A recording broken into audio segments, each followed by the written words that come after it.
ਸਤਨਾਮ ਵਾਹਿਗੁਰੂ ਸਾਹਿਬ JIO. ਸਭ ਸੁਖ ਦਾਤਾ ਰਾਮ ਹੈ, ਦੂਸਰ ਨਾਹਿਨ ਕੋਇ।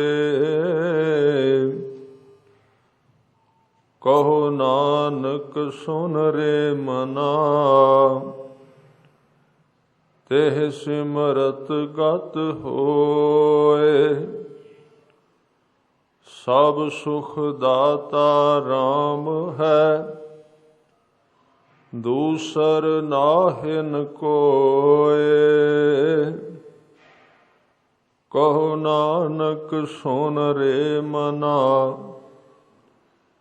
ਤਿਹ ਸਿਮਰਤ ਗਤ ਹੋਏ। ਜਿਹ ਸਿਮਰਤ ਗਤ ਪਾਈਐ, ਤਿਹ ਭਜ ਰੇ ਤੈ ਮੀਤ। ਕਹੋ ਨਾਨਕ ਸੁਨ ਰੇ ਮਨਾ, ਔਦ ਘਟਤ ਹੈ ਨੀਤ। ਜਿਹ ਸਿਮਰਤ ਗਤ ਪਾਈਐ, ਤਿਹ ਭਜ ਰੇ ਤੈ ਮੀਤ। ਕਹੋ ਨਾਨਕ ਸੁਨ ਰੇ ਮਨਾ, ਔਦ ਘਟਤ ਹੈ ਨੀਤ। ਵਾਹਿਗੁਰੂ ਜੀ ਕਾ ਖਾਲਸਾ, ਵਾਹਿਗੁਰੂ ਜੀ ਕੀ ਫਤਿਹ। ਸਤਿਗੁਰੂ ਗਰੀਬ ਨਵਾਜ ਸੱਚੇ ਪਾਤਸ਼ਾਹ, ਛਤਰ ਚਬਰ ਤਖਤ ਦੇ ਮਾਲਕ ਸ੍ਰੀ ਗੁਰੂ ਗ੍ਰੰਥ ਸਾਹਿਬ ਪਾਤਸ਼ਾਹ ਜੀ ਦੀ ਪਾਵਨ ਪਵਿੱਤਰ ਹਜ਼ੂਰੀ ਵਿੱਚ ਸੁਭਾਏਮਾਨ ਗੁਰੂ ਰੂਪ ਸਾਧ ਸੰਗਤ ਜੀਓ, ਨੌਵੇਂ ਪਾਤਸ਼ਾਹ ਗੁਰੂ ਤੇਗ ਬਹਾਦਰ ਸਾਹਿਬ ਜੀ ਦੇ ਸਲੋਕਾਂ ਵਿੱਚ ਅੱਜ ਦੇ ਵਿਚਾਰ ਅਧੀਨ 9 ਔਰ 10 ਨੰਬਰ ਸਲੋਕ ਆਪ ਜੀ ਨੇ ਸਰਵਣ ਕੀਤੇ। ਇਹਨਾਂ ਸਲੋਕਾਂ ਵਿੱਚ ਇੱਕ ਸ਼ਬਦ ਵਰਤਿਆ ਗੁਰੂ ਤੇਗ ਬਹਾਦਰ ਸਾਹਿਬ ਮਹਾਰਾਜ ਨੇ। ਸ਼ਬਦ ਹੈ ਗਤ। ਗਤ ਦਾ ਅਖਰੀ ਅਰਥ ਹੈ ਗਤੀ, ਚਾਲ, ਸਪੀਡ, ਤੁਰਨਾ। ਕਹਿ ਰਹੇ ਹਨ ਕਿ ਵਾਹਿਗੁਰੂ ਦਾ ਸਿਮਰਨ ਕਰਨ ਨਾਲ ਤੈਨੂੰ ਗਤੀ ਪ੍ਰਾਪਤ ਹੋਵੇਗੀ। ਦੋਵਾਂ ਸਲੋਕਾਂ ਵਿੱਚ ਸ਼ਬਦ ਵਰਤਿਆ, ਕਹੋ ਨਾਨਕ ਸੁਣ ਰੇ ਮਨਾ, ਤਿਹ ਸਿਮਰਤ ਗਤ ਹੋਏ। ਇਹ 9 ਨੰਬਰ ਸਲੋਕ ਹੈ। ਫਿਰ 10ਵੇਂ ਵਿੱਚ ਇਹ ਸ਼ਬਦ ਫਿਰ ਵਰਤਿਆ ਗਿਆ, ਜੇ ਸਿਮਰਤ ਗਤ ਪਾਈਐ, ਤਿਹ ਭਜ ਰੇ ਤੈ ਮੀਤ। ਇਹਦਾ ਮਤਲਬ ਕੋਈ ਕਿਸੇ ਆਦਮੀ ਦੇ ਸਵਾਲ ਦੇ ਜਵਾਬ ਵਿੱਚ ਗੁਰੂ ਤੇਗ ਬਹਾਦਰ ਸਾਹਿਬ ਬੋਲ ਰਹੇ ਨੇ। ਕਿਸੇ ਨੇ ਗਤੀ ਦੀ ਗੱਲ ਕੀਤੀ ਹੈ। ਬੜਾ ਸ਼ਬਦ ਪ੍ਰਚਲਿਤ ਹੈ ਕਿ ਇਹ ਆਦਮੀ ਜਿਹੜਾ ਚੜ੍ਹਾਈ ਕਰ ਗਿਆ, ਇਹਦੀ ਗਤੀ ਨਹੀਂ ਹੋਈ। ਮਰਨ ਤੋਂ ਬਾਅਦ ਗਤੀ ਵੀ ਕਰਾਉਂਦੇ ਨੇ ਲੋਕ, ਮੁਕਤੀ ਮੁੱਲ ਵੀ ਮਿਲਦੀ ਇਸ ਧਰਤੀ ਤੇ।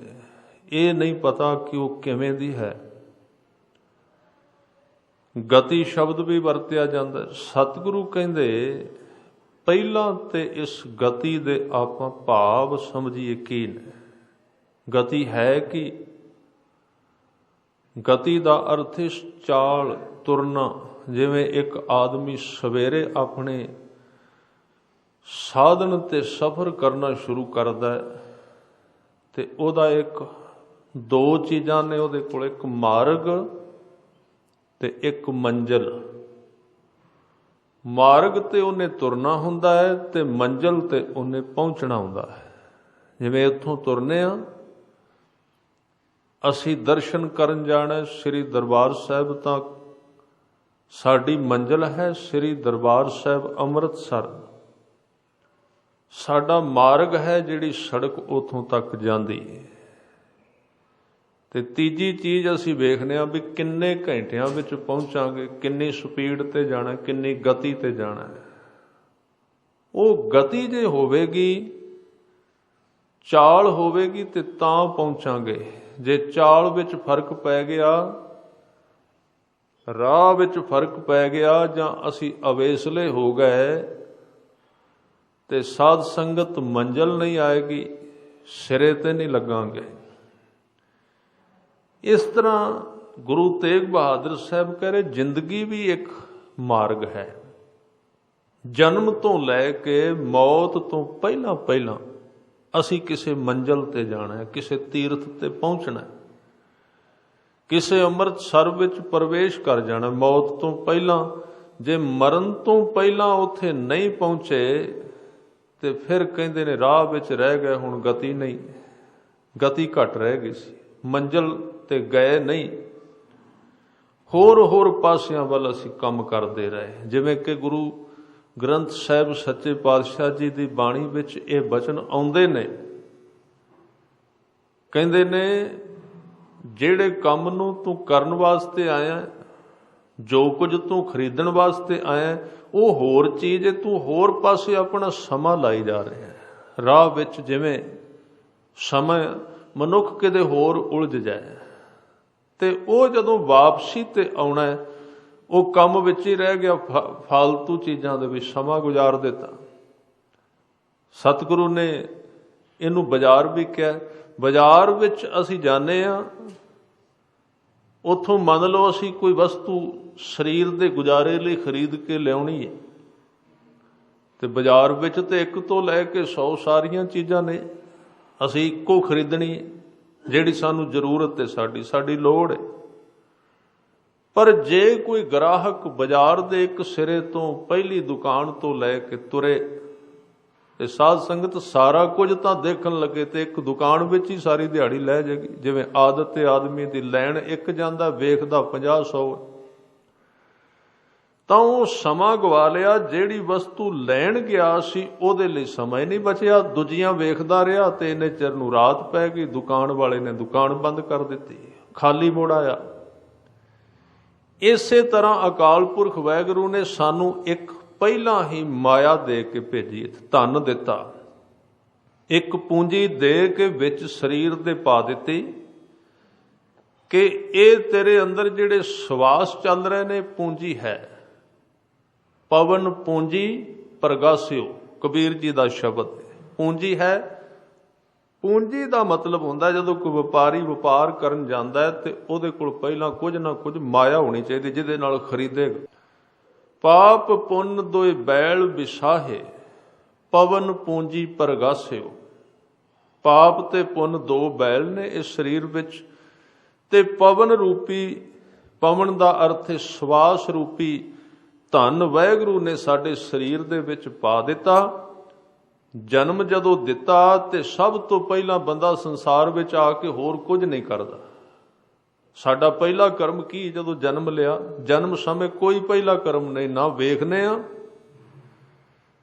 ਸਾਧ ਸੰਗਤ, ਨਾ ਅਸੀਂ ਕੁਝ ਸੁਣਨੇ ਆ, ਨਾ ਕੁਝ ਖਾਣੇ ਆ। ਪਹਿਲਾ ਕਰਮ ਕੀ ਹੈ ਸਾਡਾ, ਉਹ ਬੜਾ ਕੀਮਤੀ ਹੈ। ਪਹਿਲਾ ਕਰਮ ਵੈਸੇ ਉਹ ਦੋ ਨੇ, ਇੱਕੋ ਵਿੱਚੋਂ ਪੈਦਾ ਹੁੰਦੇ ਨੇ, ਉਹ ਦੋ ਹੀ ਬੜੀਆਂ ਕੀਮਤੀ ਚੀਜ਼ਾਂ ਨੇ। ਇੱਕ ਤੇ ਜਦੋਂ ਜਨਮ ਲੈਂਦਾ ਬੱਚਾ, ਉਹਦੇ ਜੀਵਨ ਦੀ ਸ਼ੁਰੂਆਤ ਆਵਾਜ਼ ਤੋਂ ਹੁੰਦੀ ਹੈ, ਸ਼ਬਦ ਤੋਂ ਆਵਾਜ਼ ਨਿਕਲਦੀ ਉਹਦੇ ਮੂੰਹ ਵਿੱਚੋਂ, ਭਾਵੇਂ ਰੋਂਦਾ ਹੀ, ਅਸੀਂ ਕਹਿੰਦੇ ਹਾਂ ਰੋਂਦਾ, ਆਵਾਜ਼ ਨਿਕਲੇਗੀ, ਛੋਟੀ ਜੀ ਆਵਾਜ਼ ਕੱਢੇਗਾ ਤੇ ਆਵਾਜ਼ ਨਿਕਲਦਿਆਂ ਦੇ ਨਾਲ ਹੀ ਸਵਾਸ ਚੱਲ ਪਏਗਾ ਉਹਦਾ।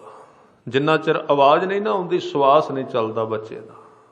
ਉਹਨੂੰ ਪਹਿਲਾਂ ਥੋੜਾ ਜਿਹਾ ਭਾਵੇਂ ਰੋਣਾ ਪਏ, ਕੁਝ ਵੀ ਹਰਕਤ ਕਰਨੀ ਪਏ, ਸਵਾਸ ਚੱਲਦੇ ਨੇ ਸ਼ਬਦ ਨਾਲ। ਸ਼ਬਦ ਨੇ ਸਵਾਸ ਤੋਰੇ ਨੇ। ਸ਼ਬਦ ਦੇ ਅਰਥ ਨੇ, ਇਹ ਨਾ ਸਮਝਣਾ ਸ਼ਬਦ ਦੇ ਅਰਥ ਕਿ ਉੱਥੇ ਕੋਈ ਭਾਸ਼ਾ ਬੋਲੀ, ਆਵਾਜ਼ ਕੱਢੀ ਸਿਰਫ। ਵੈਸੇ ਡੂੰਘੇ ਵਿੱਚ ਜਾਈਏ ਤੇ ਆਵਾਜ਼ ਨੂੰ, ਸਾਊਂਡ ਨੂੰ ਸ਼ਬਦ ਕਹਿੰਦੇ ਨੇ। ਅੱਖਰ ਤੇ ਸਿਰਫ ਉਹਨਾਂ ਸ਼ਬਦਾਂ ਨੂੰ ਪ੍ਰਗਟ ਕਰਨ ਦਾ ਵਸੀਲਾ ਹੁੰਦਾ ਹੈ। ਪਹਿਲਾ ਸਾਡਾ ਕਰਮ ਆਵਾਜ਼, ਸ਼ਬਦ ਤੇ ਦੂਜਾ ਸਵਾਸ, ਤੇ ਨਾਲ ਹੀ ਜਿਹੜੀ ਸਾਡੀ ਪੂੰਜੀ ਸੀ ਸਵਾਸਾਂ ਦੀ ਉਹ ਖਰਚਣੀ ਸ਼ੁਰੂ ਹੋ ਗਈ, ਨਾਲੋਂ ਨਾਲ ਖਤਮ ਹੋਣੀ ਸ਼ੁਰੂ ਹੋ ਗਈ। ਕਬੀਰ ਜੀ ਕਹਿੰਦੇ ਨੇ, ਜਨਨੀ ਜਾਣਤ ਸੁਤ ਵੱਡਾ ਹੋਤ ਹੈ, ਇਤਨਕ ਨਾ ਜਾਣੈ ਜੇ ਦਿਨ ਦਿਨ ਔਧ ਘਟ। ਸਵਾਸ ਤੇ ਇੱਕ ਇੱਕ ਨਿਕਲਦਾ ਗਿਆ, ਪੂੰਜੀ ਘਟਦੀ ਗਈ। ਗੁਰੂ ਤੇਗ ਬਹਾਦਰ ਸਾਹਿਬ, ਕਿਸੇ ਨੇ ਪੁੱਛਿਆ ਕੋਈ ਉਪਦੇਸ਼, ਤੇ ਸਤਿਗੁਰਾਂ ਨੇ ਕਿਹਾ ਸਾਵਧਾਨ ਹੋ ਜਾਣਾ ਚਾਹੀਦਾ। ਕਹਿੰਦੇ ਸਾਵਧਾਨੀ ਦੀ ਕਿਹੜੀ ਗੱਲ ਹੈ? ਕਹਿੰਦੇ ਸਵਾਸ ਜਿਹੜੇ ਨਾ, ਕੱਲ ਵੀ ਬੇਨਤੀ ਕੀਤੀ ਸੀ, ਜਾਗਦਿਆਂ ਤੇ ਬੰਦੇ ਦੇ ਖਤਮ ਹੁੰਦੇ ਹੀ ਹੁੰਦੇ ਨੇ, ਜਦੋਂ ਅਸੀਂ ਸੌਂ ਵੀ ਜਾਂਦੇ ਹਾਂ ਸਵਾਸ ਉਦੋਂ ਵੀ ਖਤਮ ਹੋਈ ਜਾਂਦੇ ਨੇ ਨਾਲੋਂ ਨਾਲ। ਉਹਨਾਂ ਨੇ ਨਹੀਂ ਰੁਕਣਾ। ਹੋਰ ਭਾਵੇਂ ਸਾਧ ਸੰਗਤ ਜ਼ਿੰਦਗੀ ਦੇ ਵਿੱਚ ਦੁੱਖ ਆਵੇ, ਭਾਵੇਂ ਸੁੱਖ ਆਵੇ, ਸੋਗ ਆਵੇ, ਭਾਵੇਂ ਹਰਖ ਆਵੇ, ਕਾਮਯਾਬੀ ਮਿਲੇ ਕਿ ਨਾ ਕਾਮਯਾਬੀ, ਕੁਝ ਵੀ ਹੋ ਜਾਏ, ਸਵਾਸਾਂ ਨੇ ਚੱਲੀ ਹੀ ਜਾਣਾ ਹੈ ਆਪਣੇ ਆਪ। ਉਹ ਨਹੀਂ ਰੁਕਦੇ, ਨਾ ਉਹ ਥੱਕਦੇ ਨੇ, ਨਿਕਲੀ ਜਾਂਦੇ ਨੇ ਤੇ ਖਤਮ ਹੋਈ ਜਾਂਦੇ ਨੇ। ਤੇ ਗੁਰੂ ਤੇਗ ਬਹਾਦਰ ਸਾਹਿਬ ਪਾਤਸ਼ਾਹ ਜੀ, ਜਿਨਨੇ ਪੁੱਛਿਆ ਕੋਈ ਉਪਦੇਸ਼, ਕਹਿੰਦੇ ਸਭ ਤੋਂ ਪਹਿਲਾ ਉਪਦੇਸ਼ ਹੈ ਤੂੰ ਆਪਣੀ ਜ਼ਿੰਦਗੀ ਦੇ ਵਿੱਚ ਸਾਹਿਬ ਦੇ ਬਚਨ ਨੇ, ਚੇਤਨਾ ਹੈ ਤੋ ਚੇਤ ਲੈ, ਨਿਸ ਦਿਨ ਮੈਂ ਪ੍ਰਾਨੀ, ਛਿਨ ਛਿਨ ਔਧ ਵਿਹਾਤ ਹੈ, ਫੂਟੇ ਘਟ ਜਿਉ ਪਾਣੀ। ਚੇਤਨਾ ਹੈ ਤੋ ਚੇਤ ਲੈ, ਸ਼ਬਦ ਬਹੁਤ ਪਿਆਰਾ ਹੈ। ਉਦਾਹਰਨ ਦਿੱਤੀ ਹੈ ਘੜੇ ਦੀ। ਕਹਿੰਦੇ ਘੜੇ ਵਿੱਚ ਤਰੇੜ ਆ ਜਾਏ ਤੇ ਸ਼ਾਮ ਨੂੰ ਪਾਣੀ ਭਰੋ, ਸਵੇਰੇ ਸੁੱਕ ਗਿਆ, ਖਤਮ ਹੋ ਗਿਆ, ਪਾਣੀ ਖਤਮ ਹੋ ਗਿਆ, ਚੋ ਗਿਆ ਵਿੱਚੋਂ ਕਹਿ ਲਓ, ਜਾਂ ਸਿਮ ਗਿਆ, ਇੱਕ ਇੱਕ ਬੂੰਦ ਕਰਕੇ ਨਿਕਲ ਗਿਆ। ਇੱਥੇ ਕਹਿ ਰਹੇ ਨੇ ਚੇਤੇ ਕਰ। ਹੁਣ ਇੱਥੇ ਧਿਆਨ ਦੇਣਾ, ਕਿਹੜੀ ਚੀਜ਼ ਹੈ ਜਿਹੜੀ ਰੱਬ ਨੂੰ ਚੇਤੇ ਕਰੇਗੀ। ਮੈਂ ਕੱਲ ਵੀ ਬੇਨਤੀ ਕੀਤੀ ਸੀ, ਸੰਸਾਰ ਵਿੱਚ ਵੇਖਣਾ ਹੋਵੇ ਤੇ ਅੱਖ ਕੰਮ ਦੇ ਸਕਦੀ, ਰੱਬ ਦੇ ਘਰ ਵਿੱਚ ਨਹੀਂ। ਇੱਥੇ ਕੰਮ ਹੈ ਚੇਤੇ ਕਰਨਾ। ਚੇਤੇ ਕਾਹਦੇ ਨਾਲ ਕਰੀਦਾ ਹੈ? ਗੁਰੂ ਤੇਗ ਬਹਾਦਰ ਸਾਹਿਬ ਜੀ ਦਾ ਸ਼ਬਦ ਹੈ, ਮੈਂ ਪੜ੍ਹ ਦਿੱਤਾ ਹੈ, ਚੇਤਨਾ ਹੈ ਤੋ ਚੇਤ ਲੈ, ਨਿਸ ਦਿਨ ਮੈਂ ਪ੍ਰਾਣੀ। ਕੀਰਤਨ ਵੀ ਇਹਦਾ ਸੁਣ ਲਵਾਂਗੇ। ਇਹ ਗਾ ਕੇ ਵੀ ਕਿਹਾ ਜਾ ਸਕਦਾ ਹੈ, ਇਹਨੂੰ ਯਾਦ ਵੀ ਕੀਤਾ ਜਾ ਸਕਦਾ ਹੈ। ਪਰ ਚੇਤਨਾ ਸ਼ਬਦ ਜਿਹੜਾ ਹੈ ਬੜਾ ਮਹਿੰਗਾ ਹੈ। ਚੇਤਨਾ ਬੰਦੇ ਦੇ ਅੰਦਰ ਦੀ ਇੱਕ ਬੜੀ ਮਹਿੰਗੀ ਪੂੰਜੀ ਹੈ, ਉਹਨੂੰ ਕੋਈ ਕੋਈ ਜਗਾਉਂਦਾ ਹੈ। ਚੇਤਨਾ ਸੁੱਤੀ ਪਈ ਅੰਦਰ, ਚੇਤਨਾ ਹੈ। ਗੁਰੂ ਤੇਗ ਬਹਾਦਰ ਸਾਹਿਬ ਕਹਿੰਦੇ ਵੀ ਤੇਰੇ ਅੰਦਰ ਇੱਕ ਚੇਤਨਾ ਹੈ। ਚੇਤਨਾ ਦਾ ਅਰਥ ਚੇਤਨ, ਸਾਵਧਾਨਤਾ। ਤੇਰੇ ਅੰਦਰ ਇੱਕ ਚੇਤਾ ਸ਼ਕਤੀ ਹੈ, ਤੇਰੇ ਅੰਦਰ ਚੇਤਨਾ ਹੈ ਨਾ ਚੇਤਨਾ? ਕਿਸੇ ਨੂੰ ਪੁੱਛਿਆ, ਕਹਿ ਰਹੇ ਨੇ ਤੇਰੇ ਕੋਲ ਚੇਤਨਾ ਹੈ। ਜਿਵੇਂ ਕਿਸੇ ਨੂੰ ਕਹੀਏ ਨਾ, ਸਾਹਮਣੇ ਅੱਖ ਖੋਲ ਕੇ ਵੇਖ, ਉਹਨੂੰ ਕਹਿੰਦੇ ਤੇਰੀ ਅੱਖ ਹੈ, ਤੂੰ ਵੇਖਣਾ ਤੇ ਅੱਖ ਹੈ ਨਾ, ਇਹਦੀ ਵਰਤੋਂ ਕਰ ਲੈ, ਦੇਖ ਲੈ। ਜਾਂ ਕੋਈ ਬੰਦਾ ਸੁਣੇ ਨਾ ਤੇ ਉਹਨੂੰ ਕਹਿੰਦੇ ਤੇਰੇ ਕੰਨ ਕੰਮ ਕਰਦੇ ਨੇ ਕਿ ਨਹੀਂ, ਸੁਣਦਾ ਕਿਉਂ ਨਹੀਂ ਗੱਲ। ਜਾਂ ਕੋਈ ਬੰਦਾ ਨਕਾਰਾ ਹੋਵੇ, ਬਿਲਕੁਲ ਕੰਮ ਨਾ ਕਰੇ, ਆਪਣਾ ਭਾਂਡਾ ਵੀ ਨਾ ਚੁੱਕੇ, ਤਾਂ ਉਹਨੂੰ ਕਹਿੰਦੇ ਨੇ ਤੇਰੇ ਹੱਥ ਹੈਣ ਕਿ ਨਹੀਂ। ਇਹ ਸ਼ਬਦ ਵਰਤੇ ਜਾਂਦੇ ਨੇ। ਜਾਂ ਕੋਈ ਇੱਕ ਥਾਂ ਤੇ ਬਹੁਤਾ ਚਿਰ ਬੈਠਾ ਰਹੇ, ਉਹਨੂੰ ਕਹਿੰਦੇ ਤੇਰੇ ਪੈਰ ਹੈਣ ਕਿ ਨਹੀਂ। ਇਸੇ ਤਰ੍ਹਾਂ ਗੁਰੂ ਤੇਗ ਬਹਾਦਰ ਸਾਹਿਬ ਕਹਿੰਦੇ ਤੇਰੇ ਕੋਲ ਚੇਤਨਾ ਹੈ ਵੇ ਕਿ ਨਹੀਂ। ਚੇਤਨਾ ਹੈ ਤੇਰੇ ਕੋਲ ਚੇਤਾ ਕਰਨ ਦੀ ਸ਼ਕਤੀ। ਉਹਨੇ ਕਿਹਾ ਜੀ ਹੈ। ਜਿਹਨੂੰ ਕਿਹਾ ਸੀ, ਉਪਦੇਸ਼ ਦਿੱਤਾ ਸੀ, ਕਹਿਣ ਲੱਗਾ ਹੈ ਮੇਰੇ ਕੋਲ ਚੇਤਨਾ। ਹਜ਼ੂਰ ਨੇ ਕਿਹਾ ਫਿਰ ਕੀ ਚੇਤੇ ਕਰਨਾ ਸਾਰਾ ਦਿਨ, ਕਿਹੜੀਆਂ ਚੀਜ਼ਾਂ ਨੂੰ ਚੇਤੇ ਕਰਦਾ ਰਹਿਣਾ। ਕਹਿਣ ਲੱਗੇ ਜੀ ਇਹ ਤੇ ਕਦੀ ਸੋਚੇ ਨਹੀਂ, ਜਿਹੜੀ ਅੱਗੇ ਆਵੇ ਉਹੀ ਚੇਤਾ ਕਰੀ ਜੇ। ਚੇਤਨਾ ਇੱਕ ਐਸਾ ਦਰਵਾਜ਼ਾ ਹੈ ਬੰਦੇ ਦਾ। ਚੇਤਾ ਸ਼ਕਤੀ ਇੱਕ ਇਸ ਤਰ੍ਹਾਂ ਦਾ ਦੁਆਰ ਹੈ। ਸਾਧ ਸੰਗਤ, ਇਹ ਤਾਂ ਬੜਾ ਵੇਖਣ ਵਾਲੀ ਚੀਜ਼ ਹੈ। ਆਕਾਸ਼ ਵਿੱਚ ਹਨੇਰੀ ਚੜੇ, ਮਿੱਟੀ ਉੱਡੇ, ਤੇ ਅਸੀਂ ਕਹਿ ਦਿੰਦੇ ਹਾਂ ਦਰਵਾਜ਼ੇ ਬਾਰੀਆਂ ਬੰਦ ਕਰ ਦਿਓ, ਅੰਦਰ ਮਿੱਟੀ ਨਾਲ ਭਰਿਆ ਜਾਏਗਾ, ਹਨੇਰੀ ਆ ਗਈ। ਚੇਤਨਾ ਦਰਵਾਜ਼ਾ ਹੈ। ਚੇਤਨਾ ਬੂਹੇ ਬਾਰੀਆਂ ਨੇ ਬੰਦੇ ਦੀ, ਚੇਤਾ ਸ਼ਕਤੀ ਹੈ। ਕਹਿਣ ਲੱਗੇ ਸੰਸਾਰ ਵਿੱਚ ਹਨੇਰੀ ਆਵੇ ਤੇ ਬੰਦਾ ਦਰਵਾਜ਼ੇ ਬੰਦ ਕਰ ਲੈਂਦਾ, ਮਿੱਟੀ ਨਾ ਮੇਰੇ ਅੰਦਰ ਆਵੇ, जे साफ हवा होवे तो असी खोल देने अंदर ताज़ा हो जाएगा, ताज़ी हवा आ जाएगी। पर साध संगत इसे तरह चेतना भी साडे जीवन चेता शक्ति दरवाजा है। ते गुरु साहब दस देंदे ने गुरसिखा, हुण बाहरों वेख हनेरी आ रही है, अपनी चेतना शक्ति का दरवाजा बंद कर दे, नहीं तो अंदर तेरे गंद भरिया जाना है। बाहरों हनेरी आ रही है, सामने वेख, कुछ गलत शब्द आ रहे ने, कन्न बंद कर दे। कुछ गलत तस्वीर आ रही ने, अख बंद कर दे।